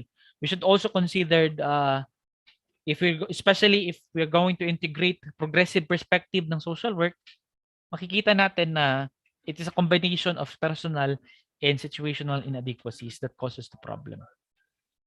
86. Ito naman, pinagmulan ng problema ay nanggaling mismo sa lack of resources and opportunities in societies, yung tinatawag ni Malina, problem in the environment or situational inadequacies. 87. It is not a hit or miss or trial or error method of helping people, but a professional service. This is what we call social work. 88 naman, it seeks to enhance the social functioning of individuals, singly or in groups, by activities focused on social relationship, the same concept, social work as a profession. 89, it promotes social change, problem solving. Ito yung earlier definition, no, ng international social work. Pero makikita natin, as of June 2014, according to IASSW, or International Association of Schools of Social Work, and IFSW, International Federation of Social Work, ang bagong definition na ngayon ay a profession and at the same time academic discipline that promotes social change development, empowerment and liberation for all people, utilizing the 4 principles: humanitarian, social justice, human rights, ano pa ba? The whole definition: human rights, social justice, human rights, ano pa? Yung isa. Na-mention ko na ito nung nakaraan ng klase kami. Respect for diversity. Nakalimutan ko yung isa. Assignment na lang. 89. 90. In its various forms, it addresses the multiple complex transactions between people and their environments. Si social work pa rin yan. 91. It is an interrelated system of values, theory, and practice. Social work pa rin yan. Merong mga iba na nalilito pa rin. 92. It is a systematic method of helping people. Social work pa rin yan. Okay. Social welfare kasi it is a system, no? of programs and services. Yun yung ibig sabihin ng social welfare. 93. The ISSW and for so itong June 2001 na version, ito yung kanina. Asan yun? Ito, number 89. Ito yung definition. But in 2014, meron namang ibang definition. No? Meron, andun yan sa Orange Book, especially yung third edition ni Talmali. 94. During the prehistoric period, Filipinos live in a small scattered communities usually located along months of rivers and coastal plains, barangays, no? From the root word balangay or the people from the boat. Kasi usually ang transportation system before was through river. 95. What are the challenges that took place in the Philippines? Social and economic life with the coming of Spaniards. A, they were grouped together as pueblos. B, creating large concentration of people in an area which resulted in health sanitation problem. That is also true. C, personal maladjustment and economic dislocation. So all of these, no, are considered changes pagdating ng Spanish colonizers. 96, the first hospital in the Philippines was Don Miguel de Legazpi in 1565 in Cebu. 97, who initiated the medical service for the poor? For this one, si Father Juan Clemente. Si Dr. Jose Pabilia was among the founder of the social work education and the first secretary. No, kino-consider natin ng DSWD. Asuncion Perez was also part of the Magnificent Seven who founded the PASWI in 1948. 98, Aselio de San Vicente de Paul as an asylum for girls. It was established in 1885. 99 naman, Hospicio de San Jose was founded in 1882. And lastly, the PGH was established in 1908. So, napakaraming information na dapat nating i-process. So, may katanungan ba sa practice drill number 1? Before we proceed with practice drill number 2.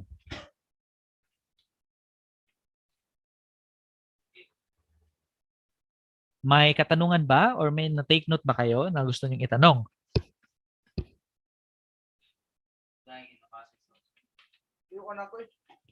Okay, kung wala naman, siguro let's have a 10-minute break before we'll proceed with SWPPS.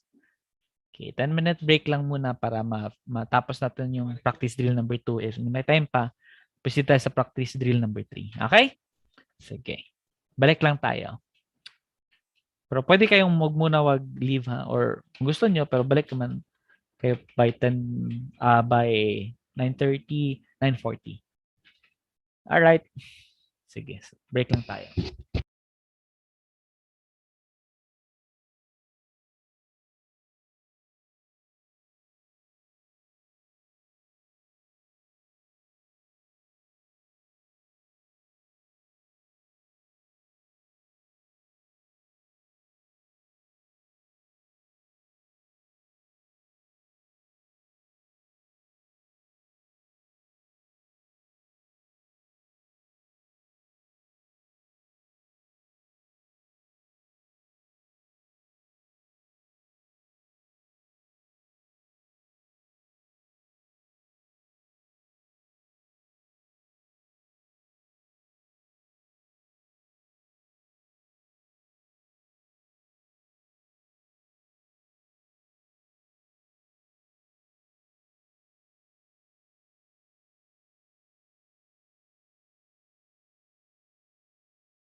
Alright. Sige, and we're back. Okay, share ko lang ang ating screen. Alright. Sige. So, sa SWPPS practice drill number 2, ang ating average score is 49, while the median is also 49. And ang lowest natin is 32, while the highest is 82. If you try to see it from the total points distribution over the number of respondents and points scored, makikita natin, no, if you're going to assess, isa lang yung pumasa, which is si 82. While the rest are below, isa lang yung naka 70, and the rest ay, if you try to consider it, if it is the board exam, dalawa lang yung pumasa talaga. Alright, sige, alaman natin, no? Based on my assessment, the same questions, it is expected, no? Even in SWPPS curricular area, that questions are too objective. If you do not know the details of a law or the programs and services or even the definition, legal or conceptual, you will tend to get the wrong answer. The same principle or observation in practice drill number 1 is also manifested in the scores of the reviewees. Okay, sige. Punta tayo doon sa mga questions natin. So for this one, number 1 item, this is the legal principle in which the authority of the state to place the children in better circumstances when their parents cannot provide care and protection. Ito yung tinatawag nating parents. Malito ha, walang T dapat ito. Walang T. Parents patri, or literally means the parent of the people. Ang legal na principle na yan, ang ibig lang sabihin, for example, if the parents who has, by the virtue of family code, who has the parental authority and who is responsible for providing welfare of the children, could not provide, no, or nangagabuso mismo sa anak that does not fulfill the rights of the child, then basically the state has the responsibility or has the moral and legal obligation to become the parent of the child. Kaya as a manifestation of this legal principle, meron tayong mga institutional care, mga substitute parental authority, mga adoption laws because of the legal principle brought about by or influenced by the American colonizer. So yun, ibig sabihin. Number 2, this law confided the articulation of the rights of the children of the Philippines. It is the Presidential Decree 603 or the Youth and Welfare Code. It is the resonance, no, or it is in the compliance of the International Conventions of the Rights of the Child or United Nations CRC, or ito yung letter C. Pero the correct answer, since we are referring to the national context as a reflection of UNCRC, PD 603 ang tamang sagot. 7610, this is the Anti-Child Abuse Law. And yun. Number 3, the provision of the substitute home. What type of right are we referring to? It is the right to protection. Kung abandon na ang bata, the victim survivor of a neglect or abuse, then the state has the right to guarantee protection by providing substitute home in the absence of family. But if, for example, if the family is the perpetrator itself, then pwede ring mayroong tinatawag na in legal principle, in legal dimension, we have this what we call involuntary commitment. If na-assess na social worker na kinakailangan i-rescue ang bata, tanggalin mismo sa family abode, then merong karapatan si state na mag-impose ng ganoong restriction. Okay. 4, the child rights to contribute his share in building a better world. Mali yung answer, ating answer key. It should be the right to participation. Letter D. Okay. Ito naman, the ultimate aim of this kind of program in child welfare is to reunite the child with the biological family or to prepare the child for adoption, or in the case of older children, to prepare them for independent living. Ito yung tinatawag nating foster care. So anong pinagkaiba ng foster care sa adoption, sa legal guardianship, at saka institutional care? Si foster care, which is this one, no? Multiple purposes ang tawag.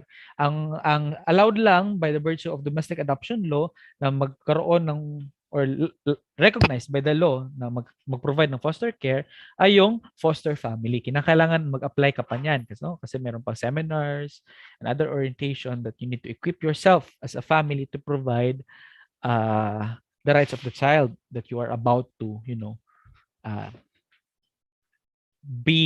act as a foster parent. Si adoption naman, permanent siya. Okay? For example, if the child under the adoption law, kung naman tong sa point na legal age na siya, the equal yung tawag dito, shares in other inheritance that he will get, no? Kasi legal na siya and forever yung effectivity. Si legal guardianship naman is for temporary until yung bata ay humabot sa age of emancipatory. Ibig sabihin, wala ka ng responsibility as a legal guardian in the future. But there are some instances na yung legal guardian for the meantime nang apply and later on, nagkaroon ng adoption, inadopt na mismo. Sa institutional care naman, ito yung sa mga drop-in centers and rehabilitation centers. Usually, sa institutional care should be our last resort or should be temporary because meron tayong principle in child welfare, the best interest of the child. And if you try to assess institutional care or residential care, it does not serve the principle of best interest of the child. Imagine, without a figure or a parent, although merong mga tawag dito mga house parents sa mga institutional care, but it does not guarantee the same affection, the same tender love and care that a parent could provide under the three options that we have: adoption, foster care, and legal guardianship. That is why residential care and institutional care should be a last resort. Okay. 6. A child who voluntarily engaged in sexual act with another person, whether for money or other consideration, can still accuse the perpetrator of rape because of the following reason. 1. Child prostitution is unlawful. The correct answer is letter B. As a minor, the child cannot give his consent to the act. But with exception. Kasi prior to the approval of tawag dito, pataasan yung age of consent. Kasi under the Republic Act 8353, 12 years old cannot give his consent. Kung ang bata ginalaw for whatever purposes, so as long as the act is sexual in nature, makonsider siya as rape because there is this presumption of minority as we call it in legal context. But again, if the child is 13 to 15, he or she needs to prove it to the court that he or she gives consent to the sexual activity. But for this one, maski na voluntary yung kanyang sexual act, so as long as she is a minor under 8353 na 12 years old, pwede makulong o makasuhan yung yung perpetrator ng rape. Pero sa ngayon, since pinataasan na, hindi na 12, 16 na yung age of consent, which is good. And that would guarantee the benefit or that would guarantee the protection of the child not being taken advantage of by this sexual predator. So, kung meron kayong mga jowa na 16 years old, magdalawang isip na kayo. Maski it is with the child's concept of consent, wala pa rin mangyayari ng consent under the legal definition. Kasi meron ng pinataasan na yung age of consent. Okay? 7. The Public Act 6972 or the Barangay Total Development and Child Protection Act provides one basic measure to serve children in formative years, and this is called daycare centers. All right. So daycare centers are fulfilling the right to development and the right to protection. Dalawang right ang kanyang napufulfill. Nagagaranti. 8. This set of law has been conceived to preserve the ideals of liberty, equality, and security as enshrined in the 1987 Constitution. It is Bill of Rights. 9. This is a major consideration of the formulation of policy. I think mali yung sagot dito, It is not the action that follows policy formulation. Kasi the major premise of the question is prior to the implementation. Why yung answer key naman natin is letter B. It should be letter A. No? The intention of the purpose is the ultimate justification for a policy to be considered or to be passed or to be created. It's letter A, not B. All right? So mali yung ating answer key dito. Number 10. 8425 is also known as Poverty Alleviation Act. PD 603, a child is a person who is, maraming nagkamali dito. The correct answer is none of the above. Under PD 603 kasi, a child is considered to be child when he is 21 years old or below. Yun. Pero with the new laws, no? Na-define na yung bagong na-reconceptualize yung bagong definition ng bata, especially under the Family Code, under the Republic Act 7610, Anti-Child Abuse Law, and some child protection laws, saying that the child is considered to be a child when he or she is 18 years old and below, or 18 years old below. So that's PD 603. Okay? None of the above because 21 years below yung makonsider na child. But with the recent laws, especially child protection laws, clearly they are in agreement na ang bata is 18 years old below. 12. This is an act providing comprehensive package for psychosocial service to solo parents and their children. This is the Republic Act 8972 or the Solo Parent Welfare Act. 13. Which among the following laws may be legal basis for the protection of child, especially those who are abused? Ang correct na answer dito is A and D.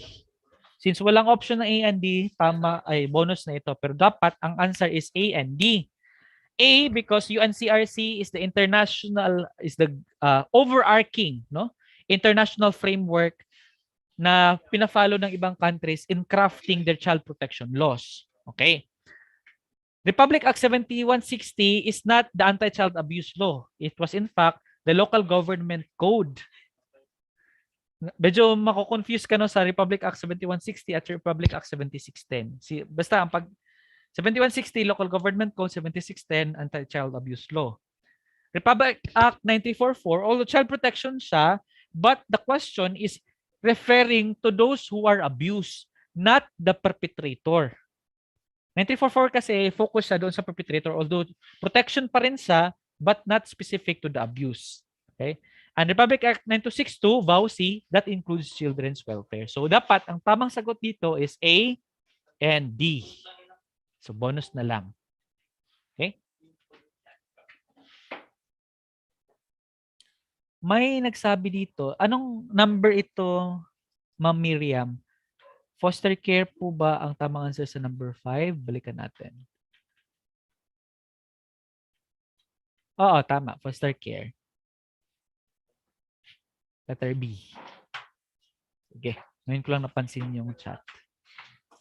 Asa na tayo? Yan. 14. The indigenous people's biggest fight for the right is in the area of. Correct answer, ancestral domain. Sa IPRA law, meron tayong 4 bundles of, just like UNCRC, merong 4 bundles of rights rin ang IP. Sa CRC kasi, 4 bundle of rights of children. Sa IPRA law, 4 bundle rights of IPs. One is right to ancestral domain, right to self-governance and determination. Pangatlo is right to social justice and human rights. Pang-apat is right to cultural integrity. So yun yung 4. Ang pinakamalaking area talaga challenge ng IPRA law is yung ancestral domain, A. Sir, question po. Yes po.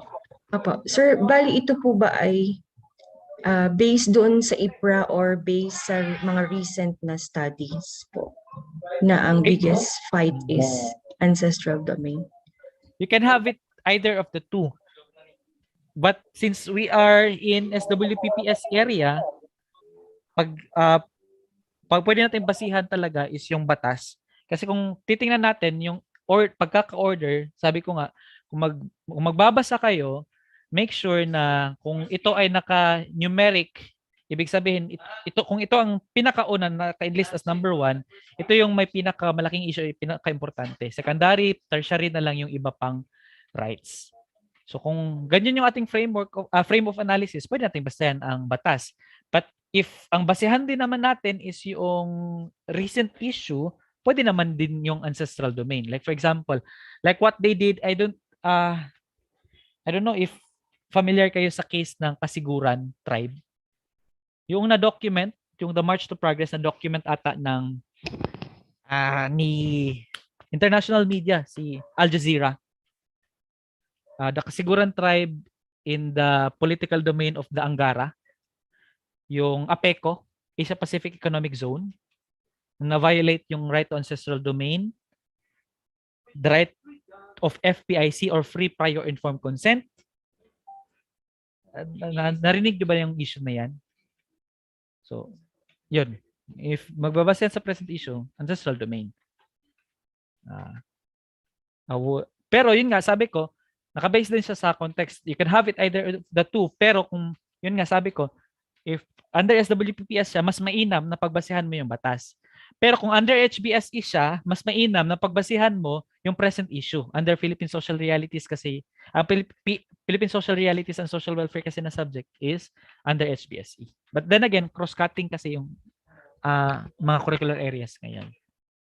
So, kung tinatanong mo ako ano yung mas preferred na framework, yung law under SWPPS. Okay po. Thank you, sir. Okay. Sige. 15.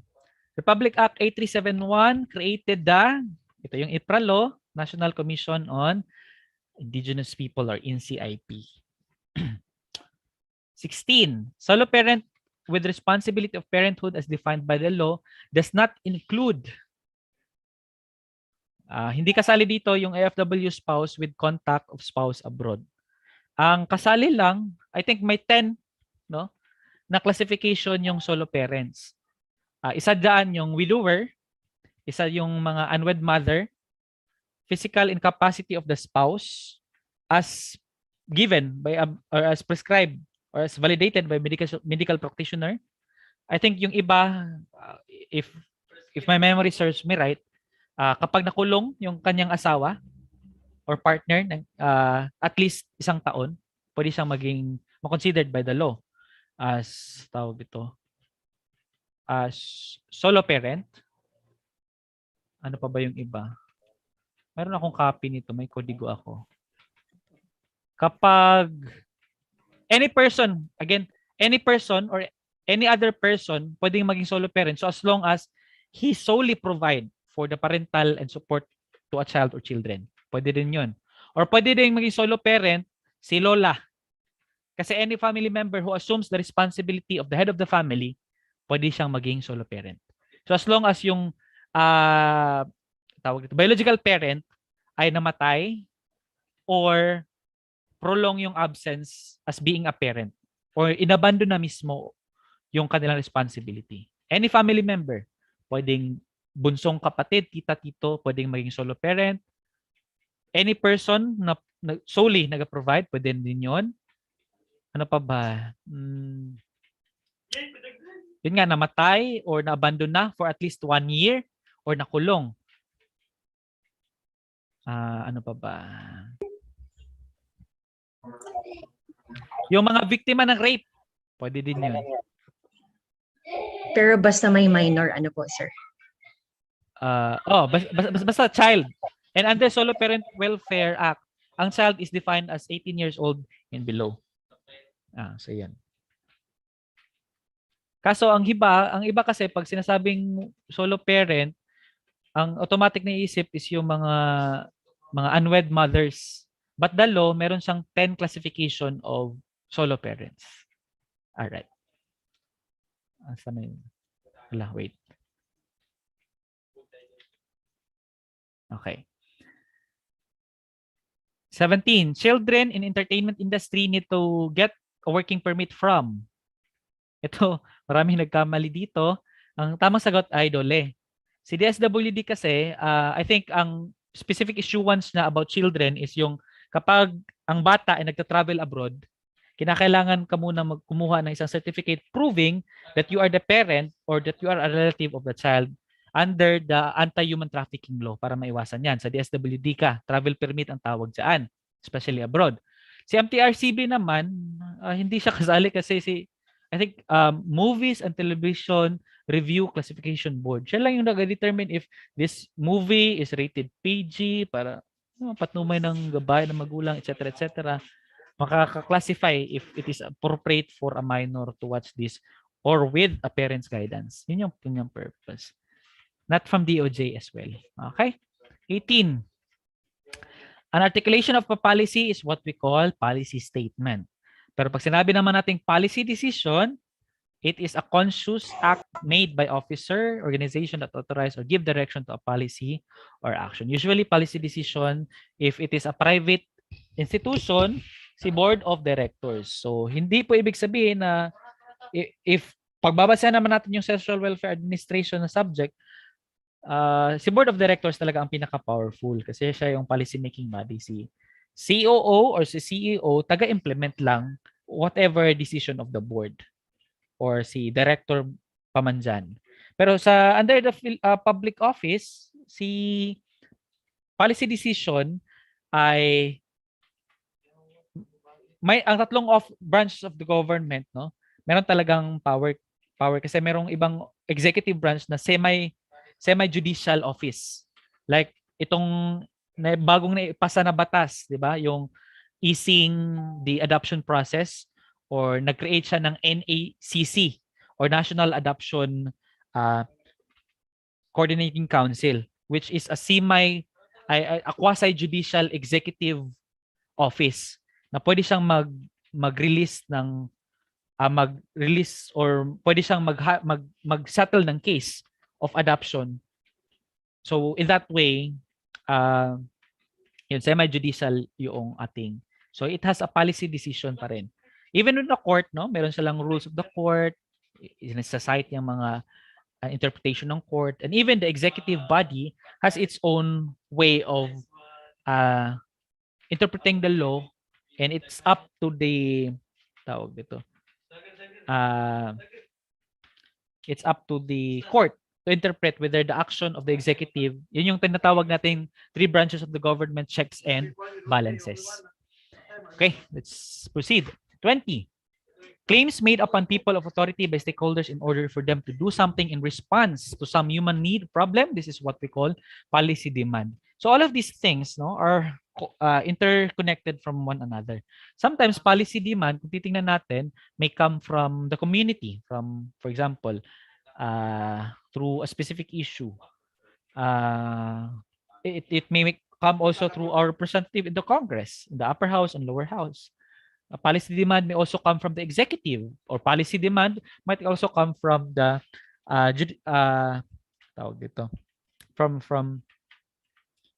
from the judiciary, and at the same time doon din sa courts natin. So some policies na mas effective yung demand when mainit-init pa yung issue. For example, itong case of yung napatay na siblings sa Cotabato ata yon, yung Maguwad sibling ba yon? So these are things to be considered, no? Some of our policy makers sa 9344, but I'm not saying that this isolated case should be the only basis of lowering the minimum age of criminal responsibility. Nababalik tayo sa 10 or 9 or mas mababa sa prescribed by 9344. Alright. Anyway, marami na akong yaw-yaw. Anyway, 21. A flash flood brought by havoc to the province where you assigned as a provincial social welfare officer.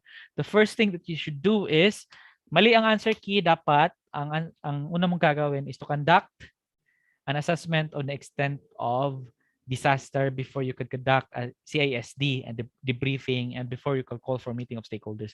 Kasi sa rescue the victims, hindi mo ito responsibility. Responsibility yan ng Office of the National Defense, DILG. Although some part are, di maiiwasan because you have a moral obligation, but legally speaking, you are exempted to be part of the rescue operation. You are more into the rehabilitation, psychosocial na tasks. So dapat letter A yung unang tamang sagot.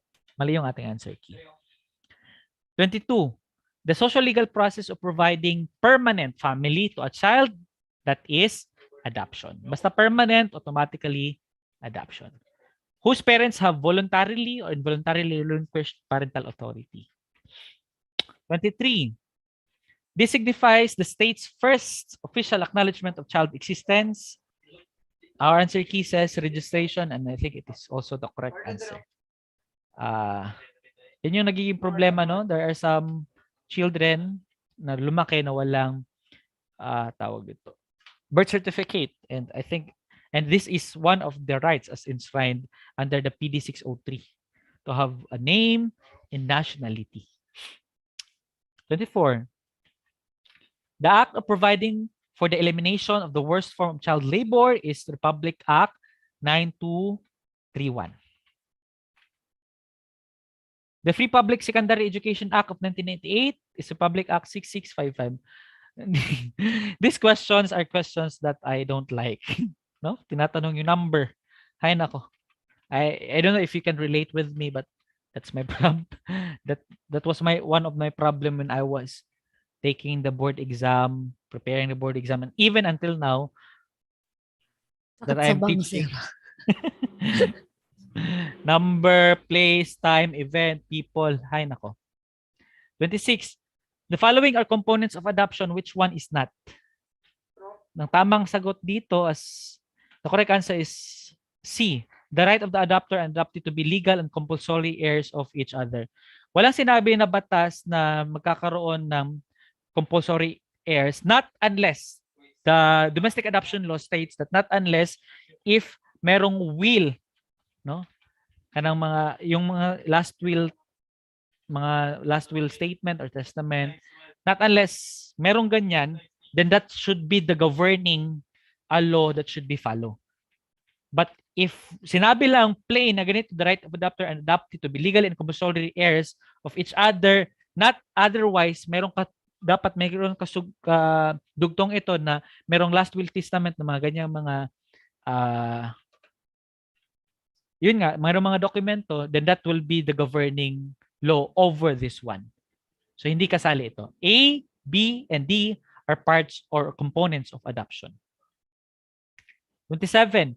Which among the following is not an effect of adoption? B, several legal ties between biological parents and the adoptee, except when the biological parent is the spouse of the adopter, automatically assumed, no? Part siya ng, effect siya ng adoption. Kasi, yung biological parent naman is the spouse of the adopter, so cannot have a problem with that.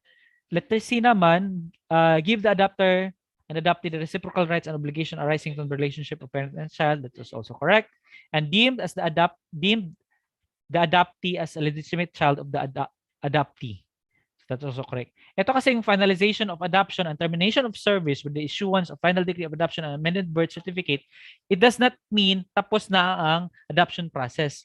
Kasi later on, meron, di ba, sa domestic adoption law, meron tayong tinatawag na post adoption services. Ito yung, for example, merong adjustment later on sa parental effectivity at saka sa adjustment ng bata sa parents.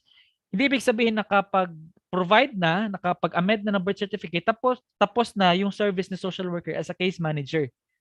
Meron tinatawag under the law na post adoption services. Okay? So, hindi kasali dito yung A. 28. Which among the following are the requirements to become a foster parent? A, foster parent should be physically and emotionally healthy. That's correct. B, legally married between 25 to 60 years old. That's also correct because below 25 under the family code, it is a ground for annulment. Void ab initio or void from the beginning. Especially without the parents' consent. So para maiwasan, I think the policymaker considered that one. Letter C, should have a genuine interest in parenting a non-related child, provide normal family care and love. So check. And lastly, has the capacity to keep the means of the family. Kinakailangan merong source of income. So A, B, C, and D are all requirements. Some other requirements, you can find it in the law. 29, which among the following concept is incorrect? So, letter A is discriminatory. Okay? The choice is not limited. Remember the word only limited.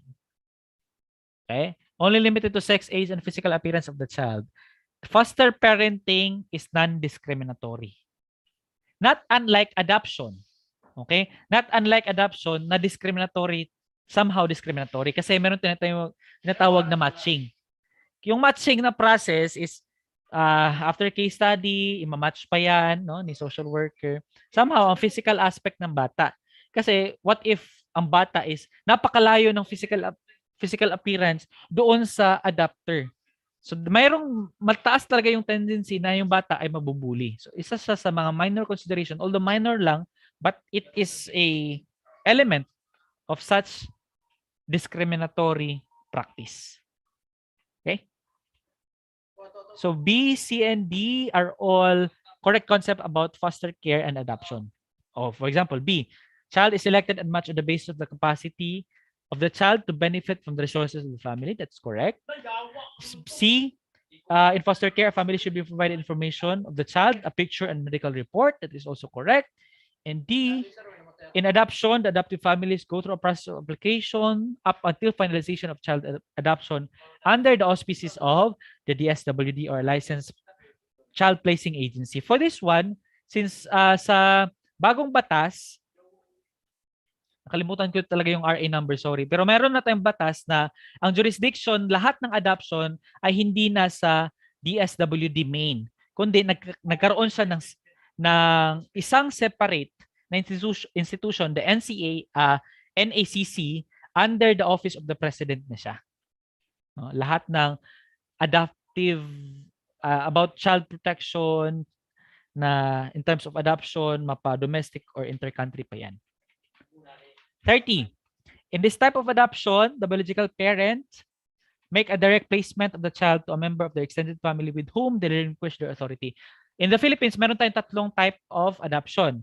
We have agency adoption, we have intermediary placement, and we have relative adoption.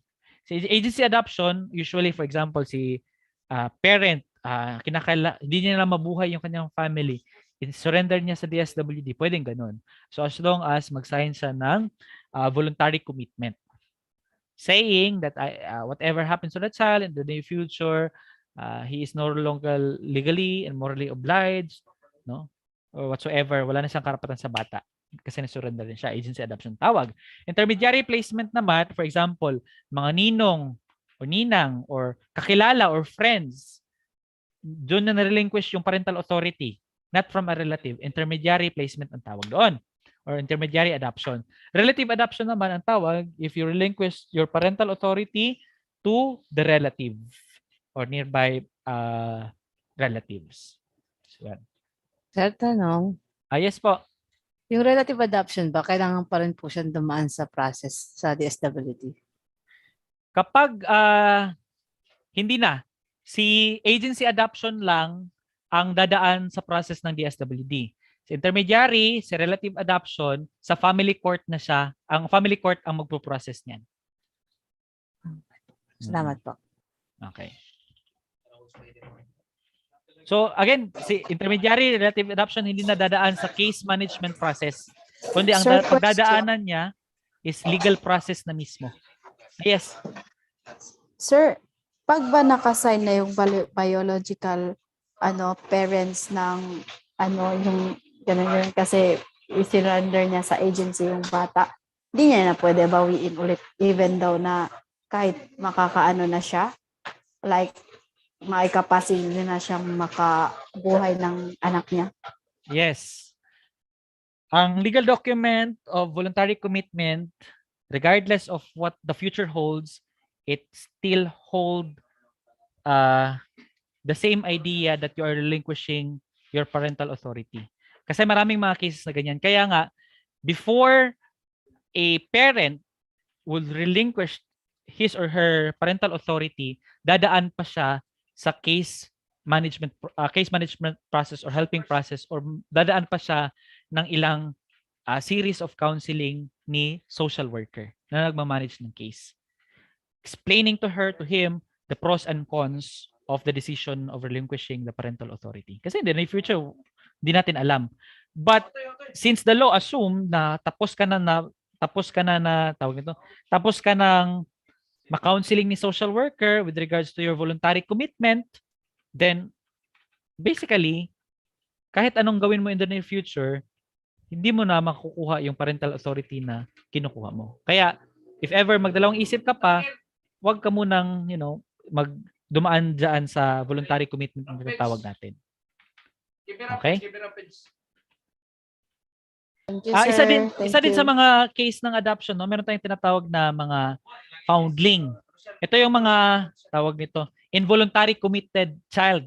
Yung mga iniwan lang sa daan, iniwan sa simbahan or whatsoever. For that one, meron ding social work intervention, no? As much as possible sa social worker, exhaust necessary options as permitted by the law. Meron siyang certain days according to domestic adoption law, I forgot the detail. Meron siyang certain days kinakailangan i-publish. Yung bata kinakailangan manawagan sa radio station. So almost all of the positive media outlet to locate the parent, ginagawa yan ni social worker. Tapos, kung hindi ma-locate, then pwede siyang for the meantime, na in-locate yung kanyang parents, pwede mo nang doon sa tawag ito, sa mga drop-in center sa ilagay, sa mga foundling, mga for abandoned children. Tapos, while ongoing yung case, if the center social worker decided as to the best interest of the child na kinakailangan sa i-foster care, so pwedeng gawin yon, no? While the case is pinaprocess yung adoption. But before magkaroon muna ng adoption which is permanent, yun, dadaan siya sa it's either foster family, institutional care, or kung mayroong nearby relative, legal guardianship. Okay? Kasi si adoption talaga ang pinakamatagal na proseso kasi permanent yan. Alright? Sige. 31. In this type of adoption, legal rights of the child and parents who will give birth and the parents who will adopt the child are equally protected. These are all part of the agency adoption. Kaya kinakailangan ng case management. 32. This type of adoption, a licensed adoption agency finds and develop adoptive families for children who are voluntary and voluntary committed. Tawag dito is agency adoption pa rin. 33. Under this right, the state must meet the basic needs of the child, such as adequate nutritious food, potable water, shelter, and access to health care. So sa UNCRC or United Nations Conventions of the Rights of the Children, meron tayong 4 na rights. Right to survival, right to development, right to participation, and right to protection. Survival rights is the first right. Okay. 34. Under the right, children have the right to safe and positive environment where they can avoid discrimination and all form of abuse. Basta pag sinasabi nating child protection, preventing and responding violence against children. Yun talaga yun. 35. Under this right includes reducing infant and child mortality, combating diseases and child rehabilitation. It is right to survival. Kaya nga, under sa right to survival, yung mga first 1,000 days law, yung mga immunization program, under right to survival yan. Okay? Hindi sa right to development. Kasi yung right to development, isa dyan yung education. Kaya meron tayong free education. Kasi it asserts or it tries to, tawag dito, it now then tries to fulfill the right to development of the child. So basically, that's it. No? Right to participation yung na-mention ko kanina. Alright. 36. Under this right, the state is obliged to prevent any measures that will end a child's life. So basically, that's right to survival. Hindi po siya protection right. Kasi protection right, remember, preventing and responding to violence against children. which majority of you got the incorrect answer. 37. Majority of you here got the correct answer. Special protection, that is the right to protection. 38. This right, children have to develop into productive adults of society and the world. Tama kayo dito, development, right or right to development. Same with 39, right to development. When we are providing education, the right to play, the right to opportunities, we are under the term right to development. 40. Under this right, all children have the right to actively be with their families, communities, and nation, right to participation. Yeah, I think itong mga ganitong mga tanong, napakasimple ng ito, no? Kasi nakikita naman natin sa mga questions yung answer key. I mean, keyword that would lead to the correct answer.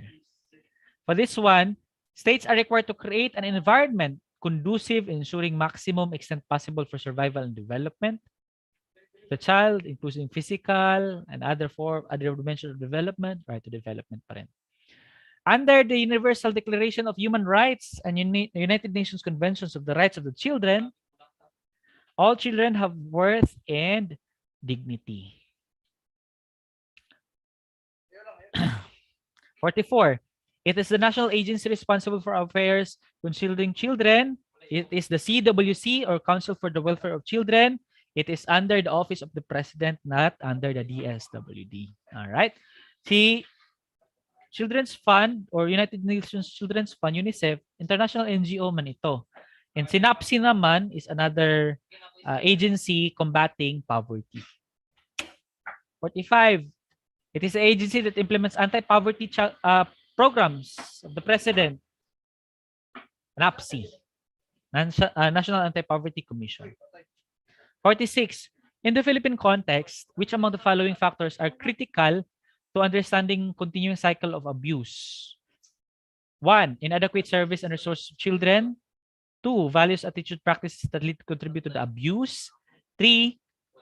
Children's inadequate knowledge and life skills and lack of effective participation in decision making that affect them. And 4. Weak and inconsistent enforcement of child protection laws and ordinances at national and local levels. At 5, child protection requires a critical analysis and understanding of the factors that lead to abuse, violence, and exploitation. For this one, remember, factors in understanding continuing cycle of child abuse. Ang pagbabasehan natin ay hindi batas, kundi ang basehan nito ay yung result ng national baseline conducted in 2015 kasi wala pang recent study. The National Baseline Study on Children. So, according to UNICEF, 1, 2, 3, 4 are factors, not including the 5th, as mentioned in the question. 47. Under UNCRC, recognizes that the level of child's development maturity in this right, children's ability to form and express their opinions develops with age, and most adults will naturally give the views of teenager greater weight than those of preschoolers, whether in family, legal, or administrative decision. The right referred to by the paragraph is the right to letter C, respect for the views of the child. Itong freedom of expression, this is not under the UNCRC. It is under the 1987 Constitution, under the Bill of Rights. 48. Under UNCRC pa rin, children have the right to get and share information is not damaging to them or others. In exercising this right, children have the responsibility to also respect the rights and reputation of others. This also includes the right to share information in any way they choose, including by talking, drawing, writing, and this right is called freedom of expression, as well as it was enshrined as well in 1987 Constitution. 49. Under UNCRC, children have the right to get information. This is access to information, mass media. 50. The following are undertaking the state parties in condemning discrimination against women in its all forms. What right is it? To participate in the formulation of policy and implementation thereof, and hold public office and perform public function at all level of government. Okay. Kasi we're talking about states, right? 51. The following are the measures to eliminate discrimination against women in order to ensure to them equal rights with men in the field of education. Which one is not? Ang answer key natin dito ay mali. Dapat ang tamang answer dito ay letter C. No? The reduction of female dropout rates and organization programs girls for women who have left school prematurely. It does not subscribe to idea of eliminating discrimination against women, especially in the field of education. A, B, and D are all part to ensure that women have the equal right as men in terms of the education na domain. 52.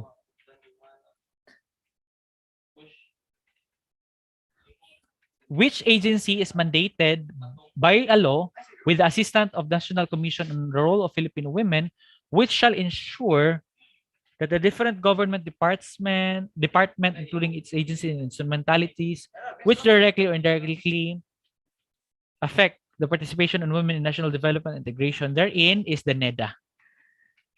Itong National Commission on the Role of Filipino Women, hindi na siya NCRFPW ngayon. It is simply PCW or Philippine Commission on Women under the Office of the President. Okay? Na-amend na yung batas. So, ang tinutukoy dito is another institution that directly coordinate with the NCRFPW to ensure that there is women participation in national development. And when we're talking about development, not just political development, social development, but as well as economic development, that we are referring to NEDA. It is the national coordinating body in terms of planning. For example, right now, the present government, we have the Ambition Natin 2040. Who created that or who spearheaded that? It was the NEDA. So basically, the NEDA, just like the Mindanao Development Authority, the MMDA, are all subcomponent of the NEDA. Siya yung overall economic planning body ng government as to where to go, as to providing a roadmap to the Philippine economic, social development of the country. 3, it was created by the virtue of 9262. We are all familiar with this one. The Interagency Council of Violence Against Women and Children. Comprised of, spearheaded by the by the Department of Justice, then Department of Social Welfare, Department of Health, DILG, specifically DPNP, and other NGOs, no? And national bodies like the Philippine Commission on Women, kasali din siya. Mga member lang sila. 54. The following are the components that have been identified as an elements of an effective child protection system. Which one is not? So basically, ito yung isa din sa tip na may bibigay ko. Kapag tanong ay generic, dapat ang sagot ay generic. Kapag ang tanong ay specific, dapat ang sagot ay specific. For this one, ang pagkakatanong is generic. Alam naman natin, di ba? Components that have been identified as an element of effective child protection system. So, the question, kung ating i-interpret, the question is referring to the generally identifiable concepts, which are A, C, and D. SNAPSI kasi, NPA kasi, National Plan of Action for Children, is part of the long-term vision of the UNICEF, and also in partnership with the government.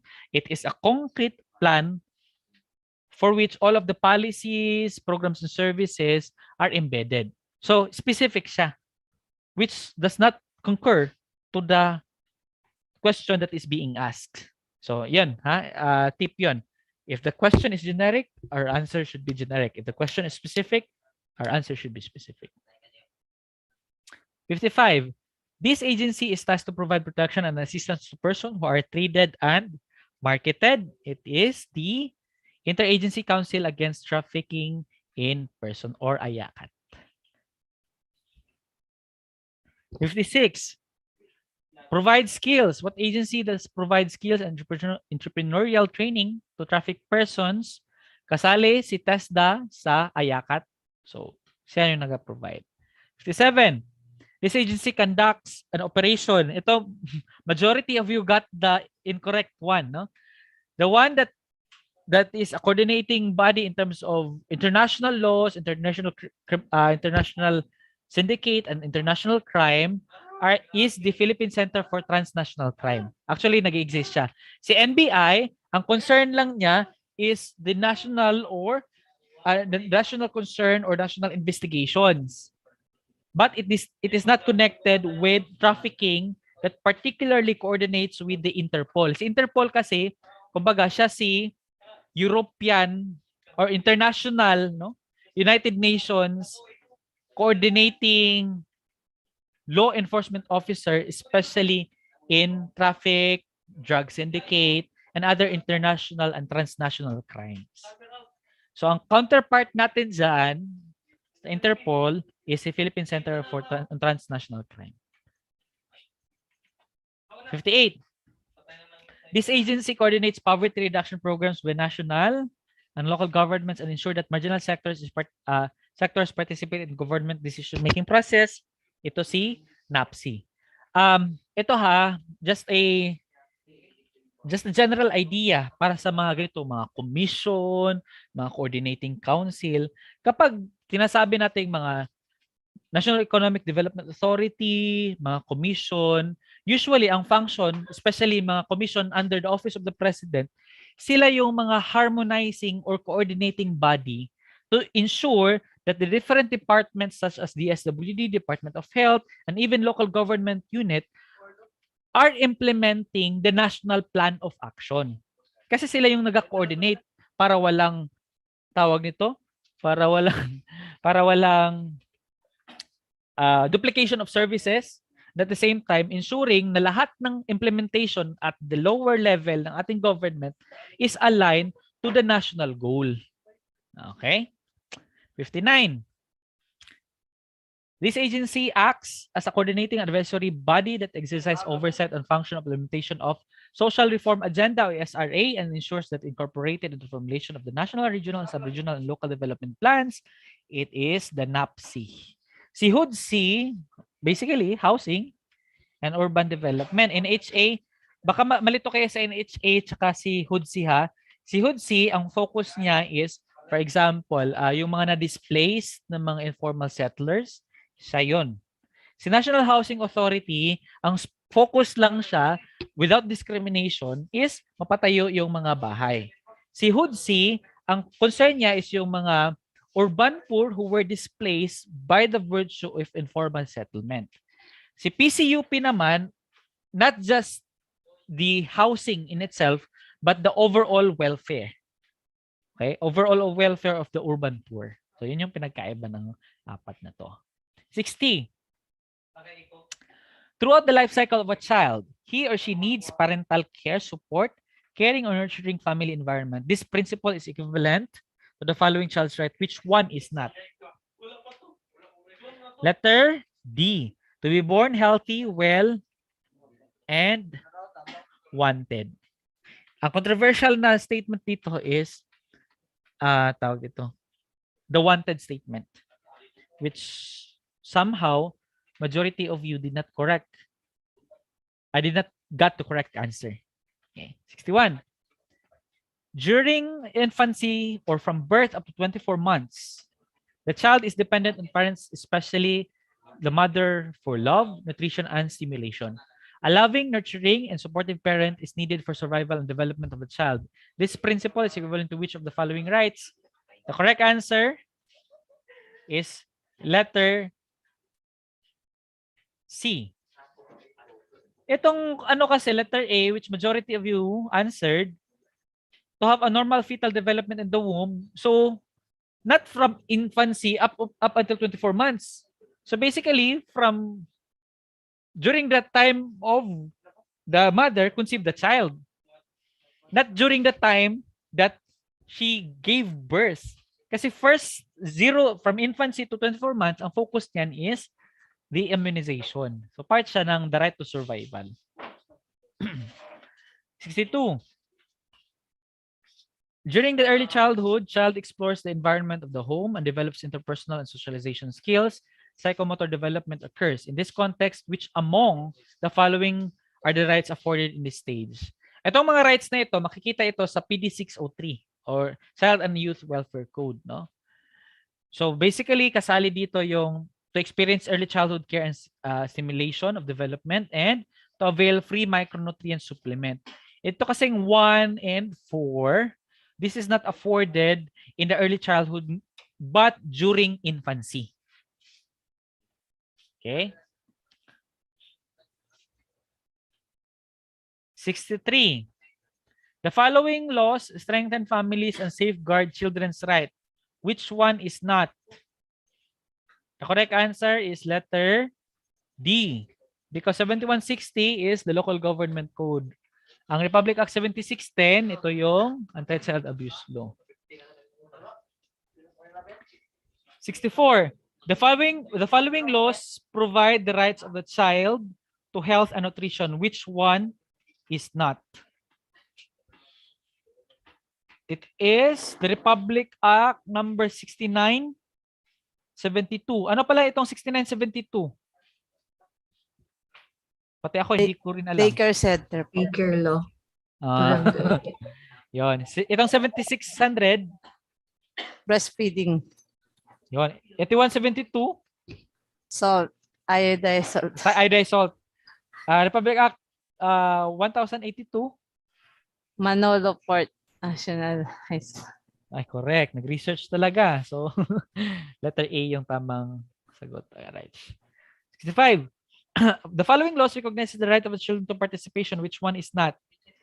Bakit hindi kasali si Republic Act 6655? Ano palang law ito? Pre-public secondary. Secondary education? Pre-public secondary po. Tama ba? Secondary education? Opo, sir. So, hindi ito yung tamang sagot.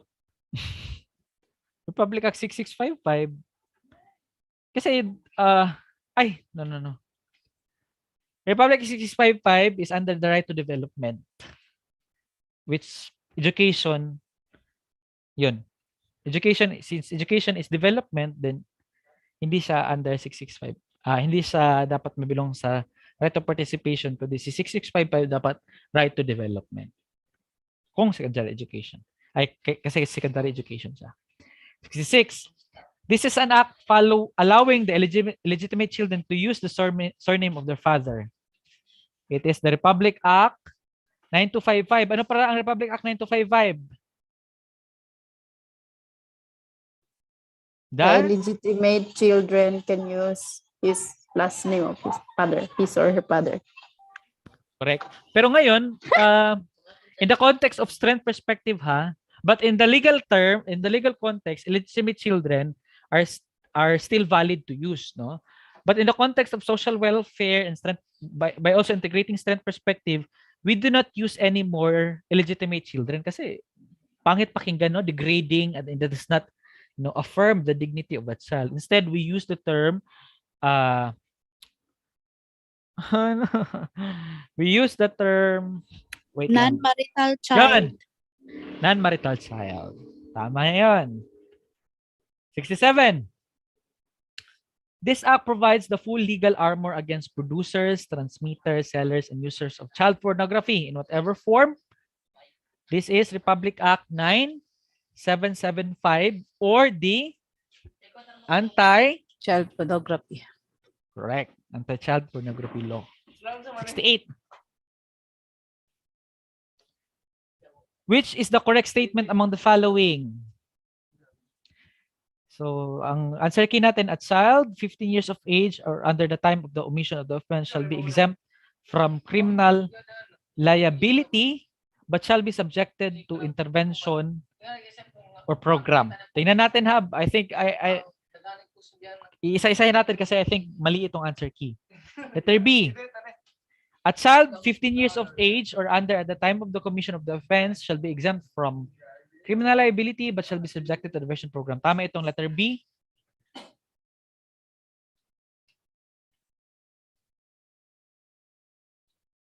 Letter C. A child above 15 years but below 18 years shall likewise be exempt from criminal liability and be subjected to the diversion program unless he or she has acted with discernment. D, below 18 years of age, a child above 15 years but below 18 years is not exempt from criminal liability but subject to intervention program. Ito kasi yung tamang sagot dito. Ito kasi yung tamang sagot dito. Kapag pinag-usapan natin ang Juvenile Justice Welfare Act, 12 to 15, walang criminal liability. Okay? But shall be subjected to diversion program. Okay, diversion program. Kapag 15 to 18, shall not also be exempted, shall be exempted for criminal liability, but shall be subjected to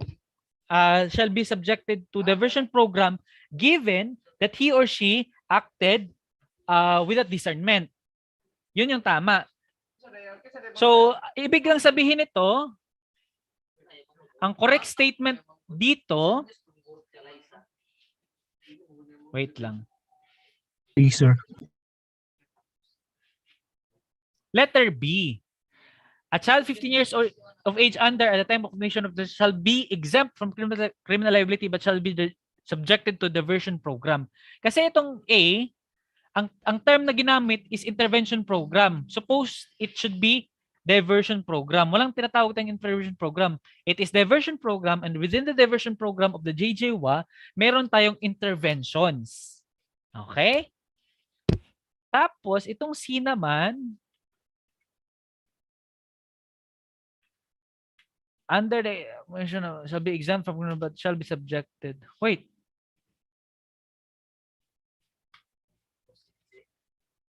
But shall be subjected. Itong B kasi. Ay, mali pala. Mali pala yung na-click ko. Shall likewise be exempt from unless siya. Tama rin itong C. Wait. Baka namali ako ng pagbasa. Child 15 years. Above 15 po. Above. Sir, if I may, sir. Yes. Go ahead. Sir, yung sa second statement kasi, sir, wala siyang indicator or yung sa 18 years old, sir, sakop siya dun, sir, sa pag-identify. What if yung minor below 18 years old? Whereas dun sa third statement, sir, meron po siyang Yes. exemption, but based on the assessment, kung nagkaroon siya ng discernment dun sa ginawa niya po. Thank you, sir. So, salamat sa input na clarify ang lahat. Ano? Si B is a correct statement, but the best choice that we can get is the letter C. Kasi mas kompleto siya.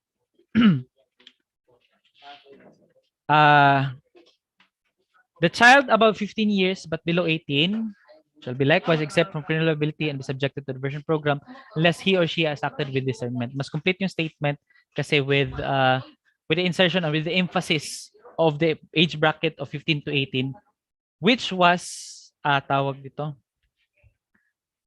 mas napaigting noong pag-amend ng 9344 sa Republic Act number, yung amendment, ano nga ulit?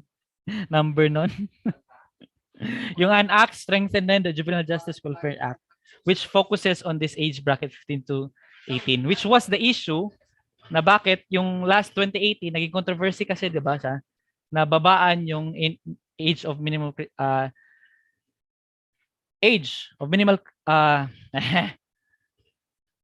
marker or minimum age of criminal responsibility, which was hindi naging successful as per the effort of then House Speaker Panfilo Alvarez. Panfilo lang. Alvarez. Limutin ko yung pangalan. Basta representative siya ng Davao del Norte. Okay, 69. Sir, tanong. Yes. Ang right answer dyan, letter A. No. It's letter C. But I think, sir, Sige mas daw. concrete po yung letter A. Kasi Okay. meron siyang nakalagay na but shall be subjected to diversion program. Unlike doon sa letter C, Sige, Parang may kulang. Let's try to refer back to 9344 as our foundation muna. Sige pa, sir. Okay. Salamat. Google natin ha para mas klaro. Mga po. Tapos, i-compare natin siya sa revised implementing rule. No. Sige, later na lang natin i-compare. Asan yun? Definition of terms. Right. So, ito yung sinasabi kong intervention, set of activities, whether version program, a program which is intended for a CICL. Pag sinasabi natin CICL, alleged or accused of or judged as having committed. So, maski wala pang verdict ang judge, pwede mo consider as CICL. Alright, asan yun? Ito, sa minimum age of criminal responsibility, ito. A child 15 years of age or under at the time of the commission of the offense shall be exempt from criminal liability. However, the child shall be subjected to an intervention. Hala, ang term na ginamit, intervention program. Intervention. Okay. Pursuant to the section 20 of this act, tingnan natin yung amendment niya. Another, a child above 15 years but below 18 of age shall likewise be exempt from criminal liability and be subjected to an intervention program unless he or she has acted with discernment, in which case such child shall be subjected to the appropriate proceedings in accordance with this act. An exception from criminal liability herein established does not include exemption from civil liability, which shall be enforced in according to existing laws. Tingnan natin yung amendment niya.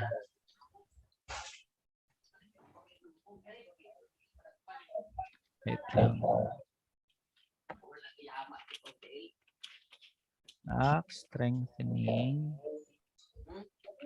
10,630, sir. Yun, 10,630. Yun, tama. Okay.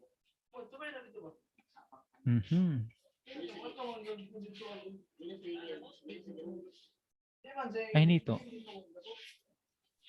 Okay. Ito.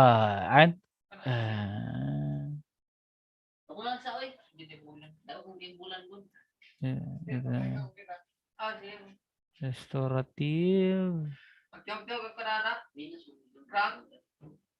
Not this one, not this one, not this one. Kasi okay, definition of terms. A child 15 years of age under the time of the commission of the offense shall be exempt from criminal liability. However, the child's intervention program, the same. A child is deemed to be 15 years of age on the day of the 15th anniversary of his or her birth date. A child above 15 years but below 18 years shall be exempt from criminal liability and shall be subjected to intervention program unless he or she is acted with discernment, in which case shall be paid. The exemption from criminal liability herein established does not include exemption from civil liability. The same pa rin. Ang pinagbago lang is the reconstruction of the JJWC.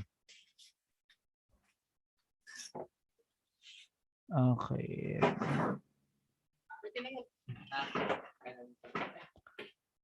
Okay. Section 20 as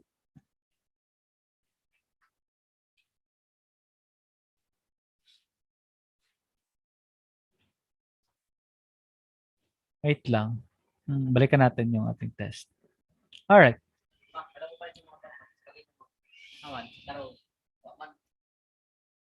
Wait lang. So be subjected to intervention program. Check. Ang A. B. Child 15 years of age or under at the time of commission but shall be subjected to diversion program. So mali ang letter B because diversion program ang term, not intervention. C. Same, subjected to diversion program. Mali pa rin, the term.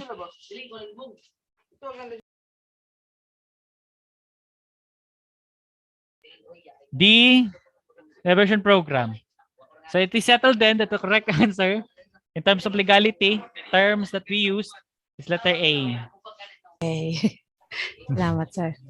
Okay, A. It's the letter A. Okay. Sige. 69. Which among the following context is incorrect? A. If it has been determined that the child taken into custody is 15 years old and below, the authority which will have an initial contract with the child in consultation with the local social welfare development officer has a duty to immediately release the child to the custody of his parents or guardian, or in the absence thereof of the child's nearest relative. Ito, we are talking about child's custody. B, if it is the duty child's nearest relatives.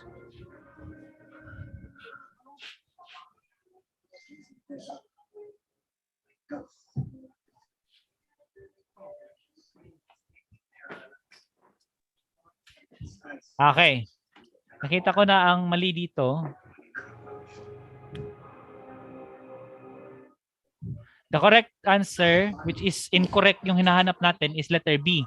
Kasi nakalagay dito, if it has been determined that the child custody is 15 years old and above, but below 18, authority which have initial contact with the child consultation LSWD officer has the duty to immediately release the child to the custody, which should not be the case. Because ang custody is marirelease lang yung bata to the nearest or nearby relative when he is in fact 15 years old below. The letter B yung tamang sagot dito. While looking at letter D as well, kung titingnan natin, if it has been determined that child taken custody is 15 years old and above but below 18 who acted with discernment, proceed to diversion without the consultation or the case study provided by the LSWDO, hindi mo magagawa itong letter D. Yun lang yung pinagkaiba. Although the age bracket is the same, but the process was not clearly incorporated within the statement. So, letter B na rin yung saktong sagot. Okay? 70. The following are the children eligible for foster care placement. Which one is not? A. Children from infancy to below 18 years of age who are abandoned by parents in hospitals or other places or with their relatives who are not qualified or incapable to take care of them.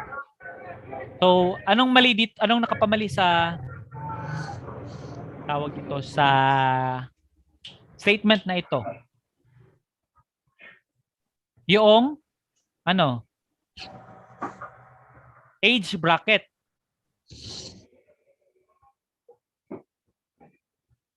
Age bracket ba? Let's try to look at the other options. Again, this is under domestic adoption law. B. Children from infancy to below 18 years of age who are waiting for adoptive placement. C. Children from infancy to below 18 years who are legally available for adoption. And D. Children from infancy to below 18 years of age who need special care and protection through sexual. So basically, the correct answer is tama yung ating answer key is letter C. Kasi why would you place somebody in a foster care placement when he was adjudged by the court to be legally available for adoption?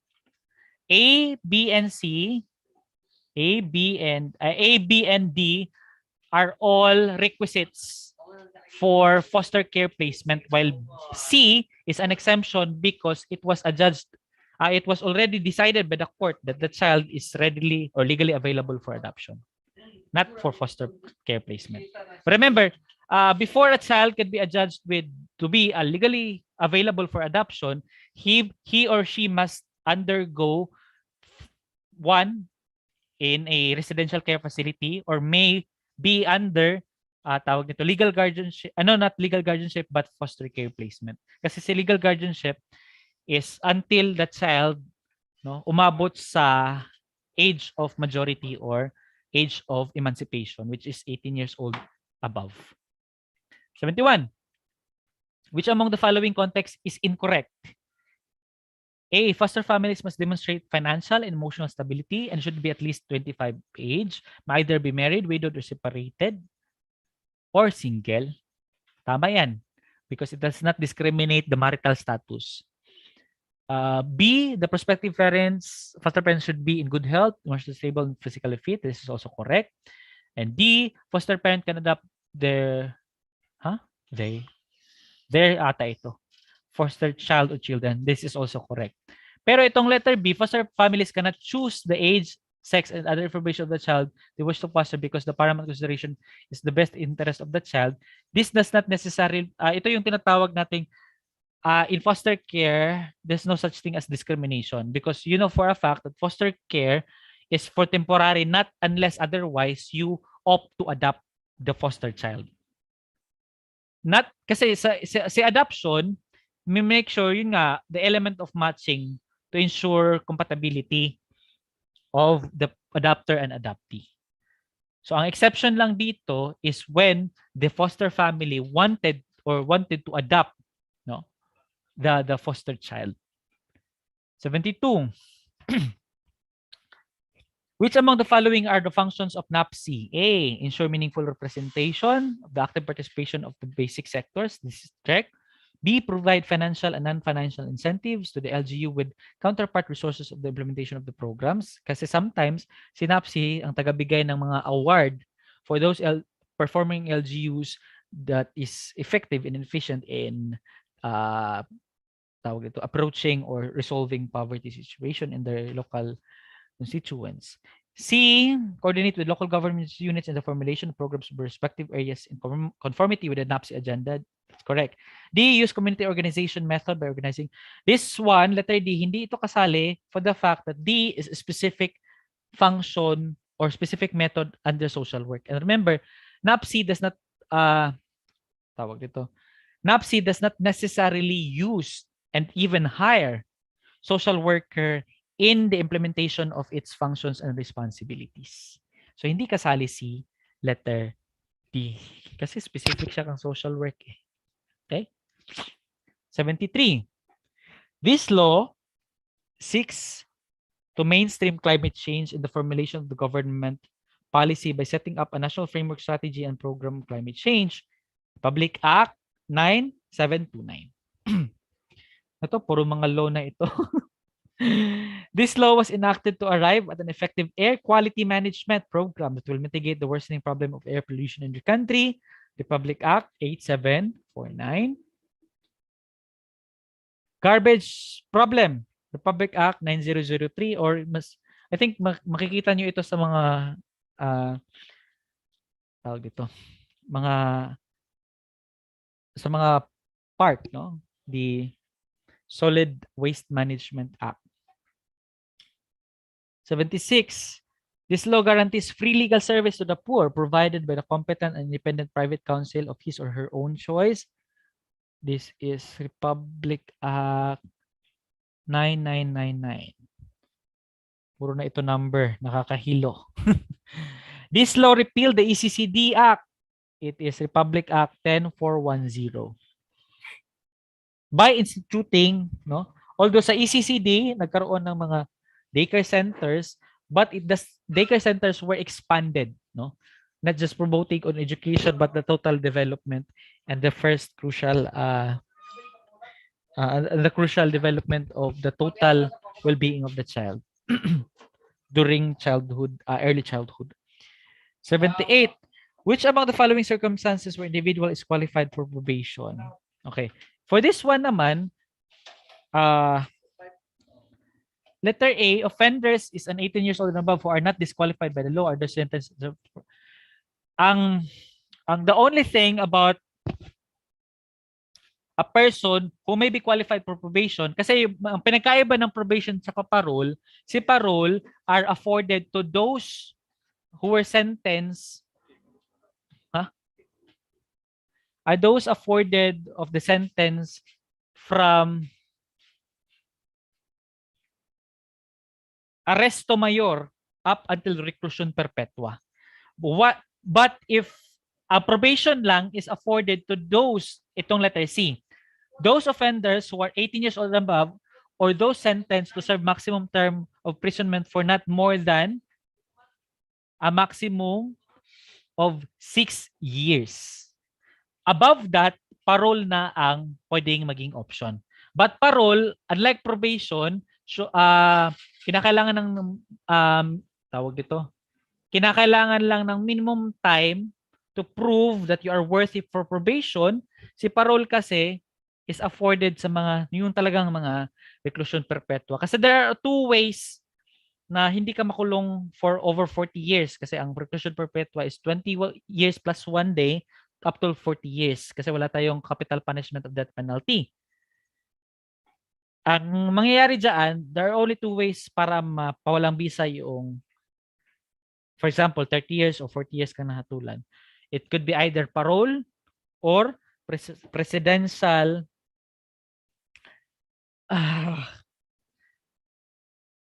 tawag dito, pardon, presidential pardon.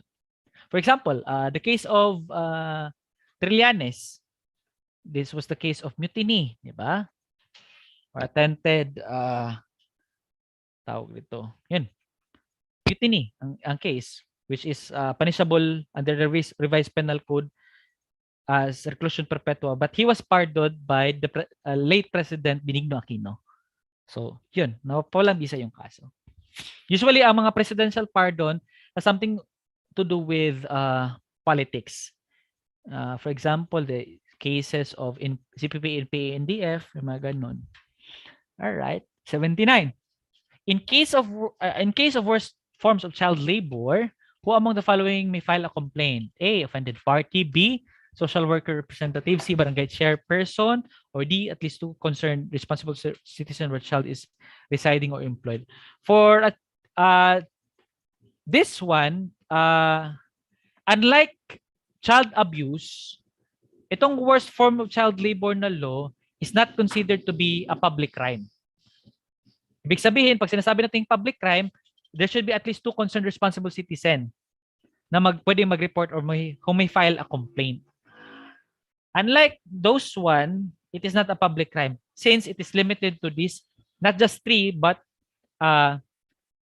if I'm not mistaken, there are 6 who may act as a complainant. Pwede si police, pwede si police officer or public attorney's office, and these 3 as well. Not including 2 kasi kung merong mga ganitong mga clause na makikita nyo, public crime ang tawag dyan. Vowsy, for example, pwedeng vowsy is a public crime. Therefore, itong letter D, that is two concerned responsible citizen, is considered to be a complainant of the case. 80. Under Republic Act 9523, an abandoned child may be declared as such when he or she is abandoned by his parents for a continuous period of at least 3 months. 81. This law was signed in May 6, 2013, was known as the K-12, which requires mandatory an additional 2 years for senior high school, the Republic Act 10533. 82. Konting-konti na lang, ano? I am aware na halos hanggang 9 lang tayo. This law was signed on January 20, 2012, which institutionalized kindergarten starting from 2011 to 2012. The same pa rin. I don't know. Children 5 years and old preparatory to grade 1 is mandatory and compulsory. It also provides a medium instruction of instruction is child's mother tongue. The Republic Act 10157. 83. This is a social legal process of adopting a Filipino child by a foreigner. Intercountry adoption. Ito yung namali ko sa board exam. But ang tinanong is yung number. 84. At the age of 16, Guess Abelgas was charged of robbery. He did not receive any document from the prosecutor's office giving him an opportunity to explain or counter the case charged against him. The case was filed before the court and later issued a warrant of arrest. The initial contact was when he was arrested by the law enforcement officer at the age of 19. He was turned over to your office. Will the revised rules of children in conflict of the law provided the Supreme Court applies? The correct answer is no, because the initial contact was when he was arrested after he reached 18. Supposed to be when he should be arrested at the time of the commission of the act. Not it is not somehow retroactive yung pagkaka-arrest. Okay? Kasi hindi na siya saklaw ng CICL kung ganoon. Alright? 85. This refers to the totality of the circumstances and conditions which are most congenial to survive. Protection, the feelings of security of the child, and most encouraging to the child's physical, psychological development. This is what we call the best interest of the child. Right. So, best interest of the child, it was repeatedly mentioned in child protection laws, child participation laws, child development laws, and child survival laws. Pag sinasabi nating best interest of the child, for example, in case management, regardless of the circumstance, it is the paramount consideration yung best interest of the child. No? For example, if it is not readily available to be to be part of to be adopted, then some legal remedies should be resorted prior to adoption. Like, for example, finding the nearest relatives for legal guardianship or foster parenting before giving the child, or before that the state shall give the child to an adopter. So that example, that is a way that how we could manifest the best interests of the child as a principle. 86. Refers to any form of detention or imprisonment or the placement of a child in conflict with the law in a public or private custodial setting from which a child in conflict with the law is not permitted to leave at will or by order of any judicial administrative authority. This is what we call deprivation of liberty. But not unless if there was a court decision to not the child for the child not to be permitted to go outside the premise of, for example, an institution, then that's not deprivation at all. But for example, given that there is a judicial order for the child to be, relinquished or even allowed to visit his family because that is part of the social intervention, but the administrator of the institution did not follow that kind of order, then the administrator is civil, has a civil liability to do that. Pwede siyang kapakasuhan na matanggalan siya and civil liability, pwedeng may punishment ang Civil Service Commission. 87. This refers to an alternative child appropriate process determining responsibility treatment. This is what we call diversion. Pag sinasabi nating diversion program, ito na yon. A platform of activities or set of activities that shall in conflict with the law is required to undergo. All right? Pag sinasabi naman nating intervention, series of activities which are designed to address issues that cause the child to commit an offense. So you are addressing the root cause. 90. It refers to the undertaking in lieu of the bond assumed by a parent or custodian who shall be responsible in the appearance in the court, child in conflict with the law when it is required, recognizance. So lahat naman ng ito ay makikita natin sa law. Just to give some clarification, no? Kasi itong mga definition na ito, legal definition na ito, mapapansin natin hindi siya masyadong nadidiscuss sa mga lectures natin. Pansin nyo? Unang reason dyan is because it does not require a discussion itself, because ito yung mga part ng review natin na kung saan binibigay natin ito as a responsibility of our reviewee. Usually ang dinidiscuss ni lecturer or ni reviewer sa mga ganitong, for example, may talk about the adoption or whatsoever, is the process in itself. I don't know if meron kayong copy sa Laws on Family, I think si Ma'am Des, pwede niyo siyang i-contact, pwede kayo maka-order kasi andun, kompleto sirkados na yon sa mga laws related to social work, especially on children and family. Makapal siya na libro. But if wala naman, you could just browse the internet. Available naman yung mga laws natin. 91. It refers to the 24-hour child caring institution managed and accredited by LGU and a license on are accredited by NGOs providing short-term residential care for CICL who are awaiting for the court disposition. It is the youth detention home. Residential care, hindi po siya. Residential care are not specific for CICL. Residential care are also, for example, elderly, victims of child abuse, mga ganun, Pausi. It refers to the 24-hour residential care managed by the SWD, LGU, or licensed NGO, treatment rehabilitation for CICL, Youth Rehabilitation Center. Remember, this one is only for short-term residential care, while Youth Rehabilitation Center are focusing on providing care, treatment, and rehabilitation. Right? Mamon Tulfo robbed a store in Tianyong Tatum when he, Mamon, was arrested by the police officer. The latter cannot identify the age of Mamon. The police officer is referred by the child to the office. As a part of your procedural due process, the social work will determine the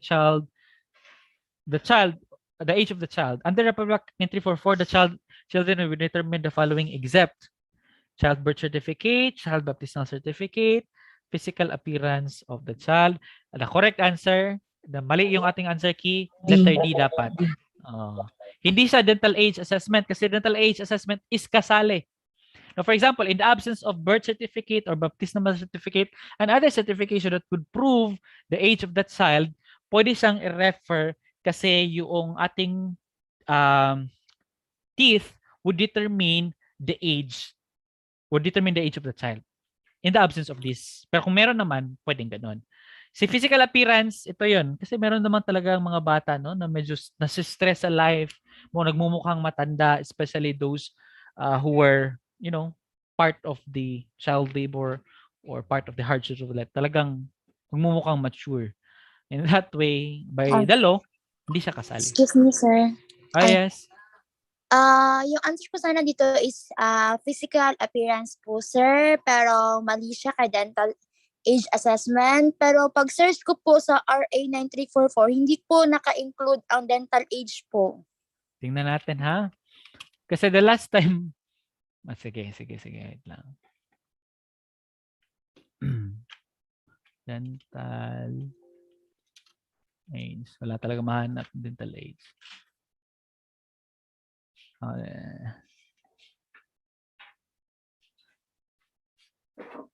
Tingnan natin sa IRR.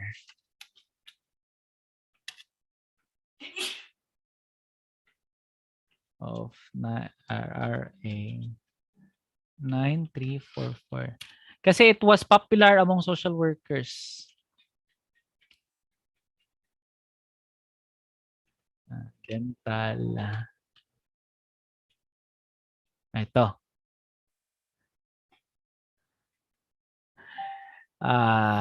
Determination of the age of the child under the IRR or revised implementing rules and regulation of the Republic Act 9344. It says here under Section 7 of the Act, the following measures may be used to ascertain the age of the child. 1. Child's birth certificate. 2nd, child's baptismal certificate. Pangatlo, any other pertinent documents such as but not limited to child school records, dental records, and travel papers. So kasali si dental dito. Alright? So yan, dental age assessment. So okay ba yun? Sir, thank you. Kung hindi nyo mahanap, usually kasi ito, kung hindi nyo mahanap, because it was not specified in the law, usually makikita nyo siya sa IRR. No? Kung meron kayong mga ganyang mga experience, usually makikita talaga siya sa IRR. Kasi si IRR, ang specific measures or gauge ng bawat department of the government involved in implementing the law. So yun, mas specific siya. Okay, 94. Darren Espalto raped his best friend. He was determined to be 15-year-old at the time of the commission of the offense. The law enforcement officer referred the child to you. As a local social welfare and development officer, you would A. Refer the child to a youth care facility. B. Release the child. Recognize under Section 2. Mali itong release ha. Walang release. Refer him to child protection until and wala ding put into residence because it is up for the court. Release the child to custody to his parents, guardian, in the absence of his nearest relative under the Republic Act. It is not also an option because again, rape is considered to be what? A heinous crime. And under Republic Act 9344, when it is a heinous crime, it should be assessed by the case manager if the child acted with discernment. But later on, at the age of 18, if the court really decide based on his performance at rehabilitation center as per the report of the social worker, wala siyang criminal liability pero mayroon siyang civil liability. Yun yung sinabi ng batas. Okay. 95. If the child who is 15 years old at the time of the commission of the offense commits murder, he shall be mandatorily placed within the youth care facility or bahay pag-asa. The involuntary commitment and placement shall be filed in the court by C. Local Social Welfare Development Officer of the LGU where the offense was committed. Ito kasi letter B, where the child resides, mali po yun. The law in itself, kung asa na-commit yung crime, not, for example, dayo lang pala yung batang yun. So, hindi pwede. 93. Under Section 6 of the Republic Act 10360, 20, subparagraph D, thereof provides the parents shall mean the following except grandparents of the child who is living with them. Pag sinasabing parent under the amended 9344, A, C, and D are those person who is considered parent. Hindi kasali si grandparents. 97. Taking the statements of the child shall be conducted in the presence of the following. Child counsel of the choice, the public attorney's office, nurse relative, LSWDO, member of the BCPC or the Barangay Council for the Protection of Children. 98. Which among the following are factors in determining diversion program? A, the nature and circumstances of the offense charged, the best interest of the child, the weight of the evidence against the child. Let's check. B, the influence of the family and the environment of the growth of the child, the safety of the community. Let's check. Because yung concept ng 9344 is restorative rather than retributive justice. No? I-consider mo yung tawag dito, reconciliation between the child, the offended party, and the community. C naman, the frequency and severity of the act, that's also correct. And D, the child's feelings and remorse of the offense she committed. Parents' legal guardian's ability to guide and supervise the child. E, the victim's view about the propriety of the measure imposed in availability community-based program rehabilitation. The correct answer is only limited to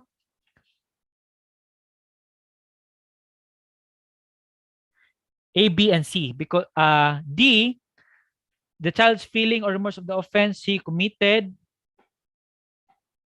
Again, it should not be based upon the feeling because feelings are fluctuating. Second, also because it was not included in the law.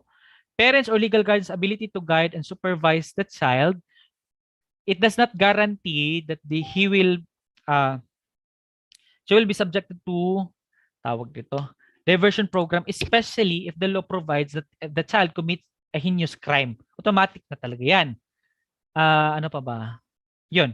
E, the victim's view about the propriety of the measure imposed and availability of community-based programs or rehabilitation and litigation program. For example, walang available na bahay pag-asa kasi it is the reality, di ba? Hindi lahat ng LGU merong bahay pag-asa. If that would be the case, then pwede siyang sa region under the jurisdiction of the DSWD, the RRCY. Pwede kasing ganun. Pwedeng sa local level, that is the bahay pag-asa, or sa RRCY. But for sure, kung walang LGU, merong available talaga na rehabilitation center or program at the regional levels, RRCY na level. Okay? 99. Which among the following diversion program may be resorted at the level of the punong barangay? Restitution of the property, check. Counseling of the child in conflict with the law and child's family. Mali ang answer key dito. No. Care, guidance, and supervision orders, investigation of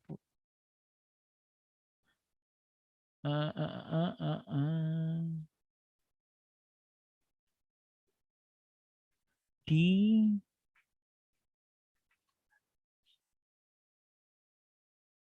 No. Tama pala. A, B, and C.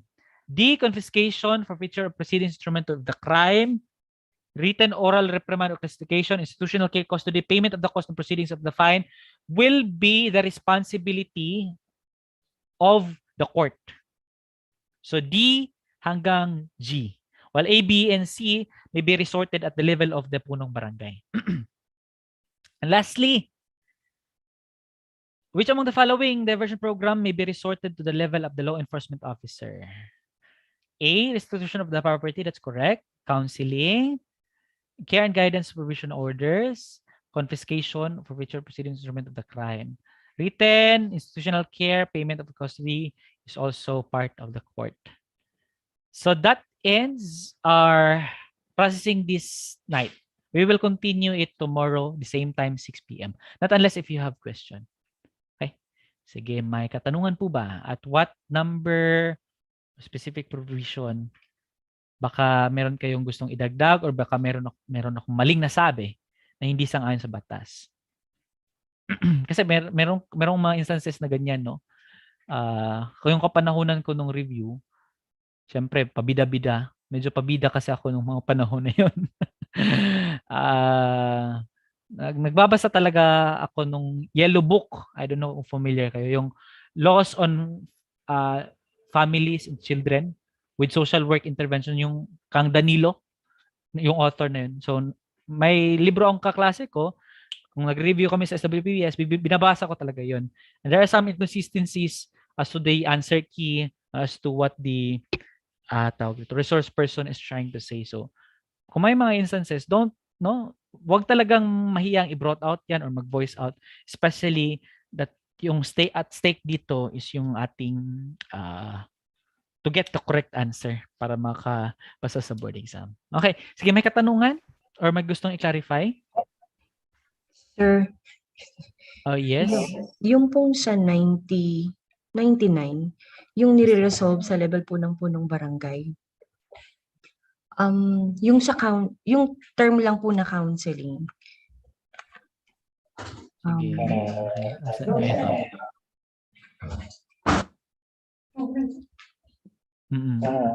Opo.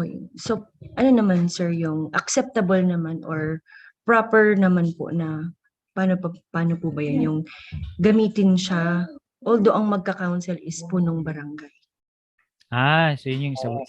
Tingnan natin yung IRR ulit. Counseling. Punong.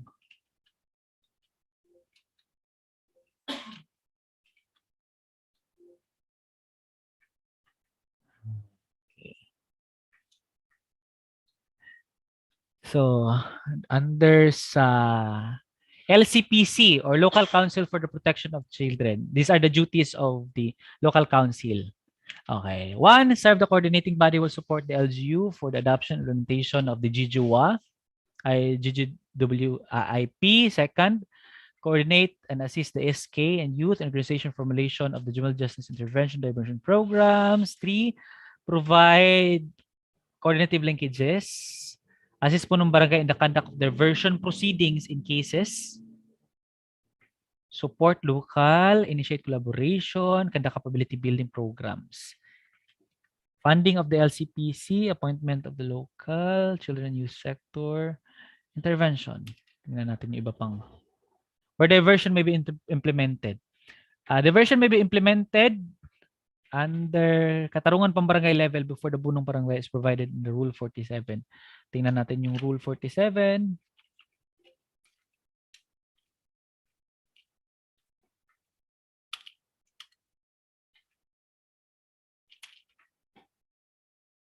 Ito.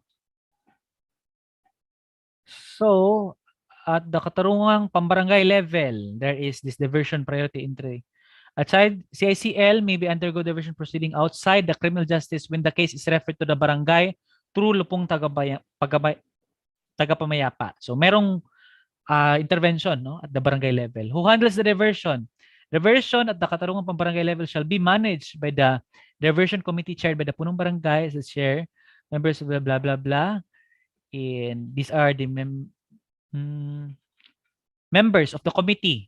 Si LSWDO, Barangay Kagawad, blah blah blah. Tapos tun tayo sa barangay level. The diversion program shall be formulated in version at this level done by punong barangay with the assistance of BCPC as a form monitoring, community volunteers sa BCPC, blah blah blah. Duties of the punong barangay.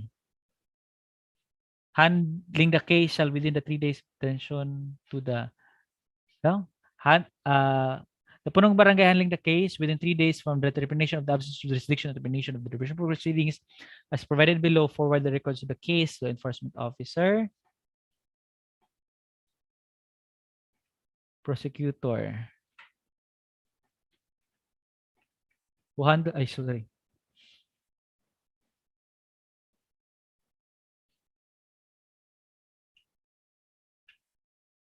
Asa na yun?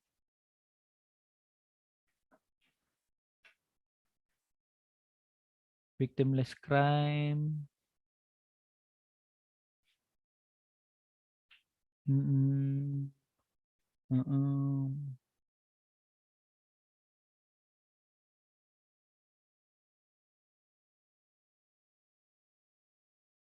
Diversion proceedings, custody, consent, duration, contract, admission, acceptance, operation,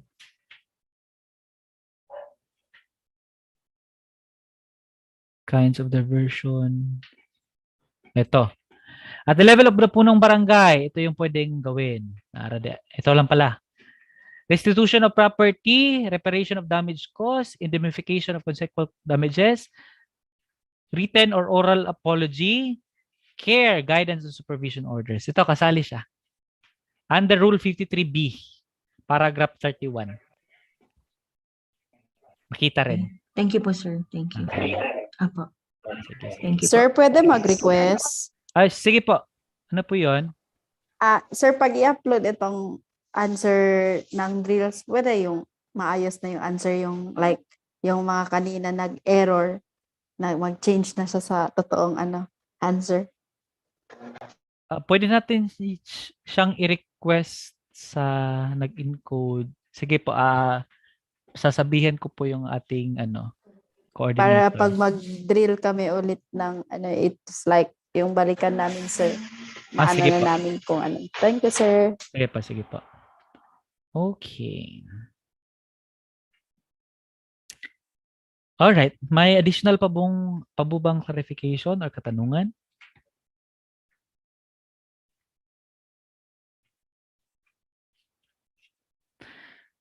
Alright. Going once, twice, thrice. Okay. So, we end at 9:30. Sumobra tayo ng 30 minutes. Sige lang, laban lang. Tomorrow, we will discuss 3. Kakayanin yun ng 3. Medyo paspasan lang tayo, Kasi 1 is napaka-objective. Not unless kung pupunta na tayo sa mga field practice na mga question doon. Medyo matatagalan talaga kasi. Morning po, analysis. I think gabi pa rin, 6 p.m. Kasi yun yung naagrihan natin na schedule during our course orientation. Okay. Thank you everyone for joining. See you tomorrow. Thank you, sir. Salamat rin.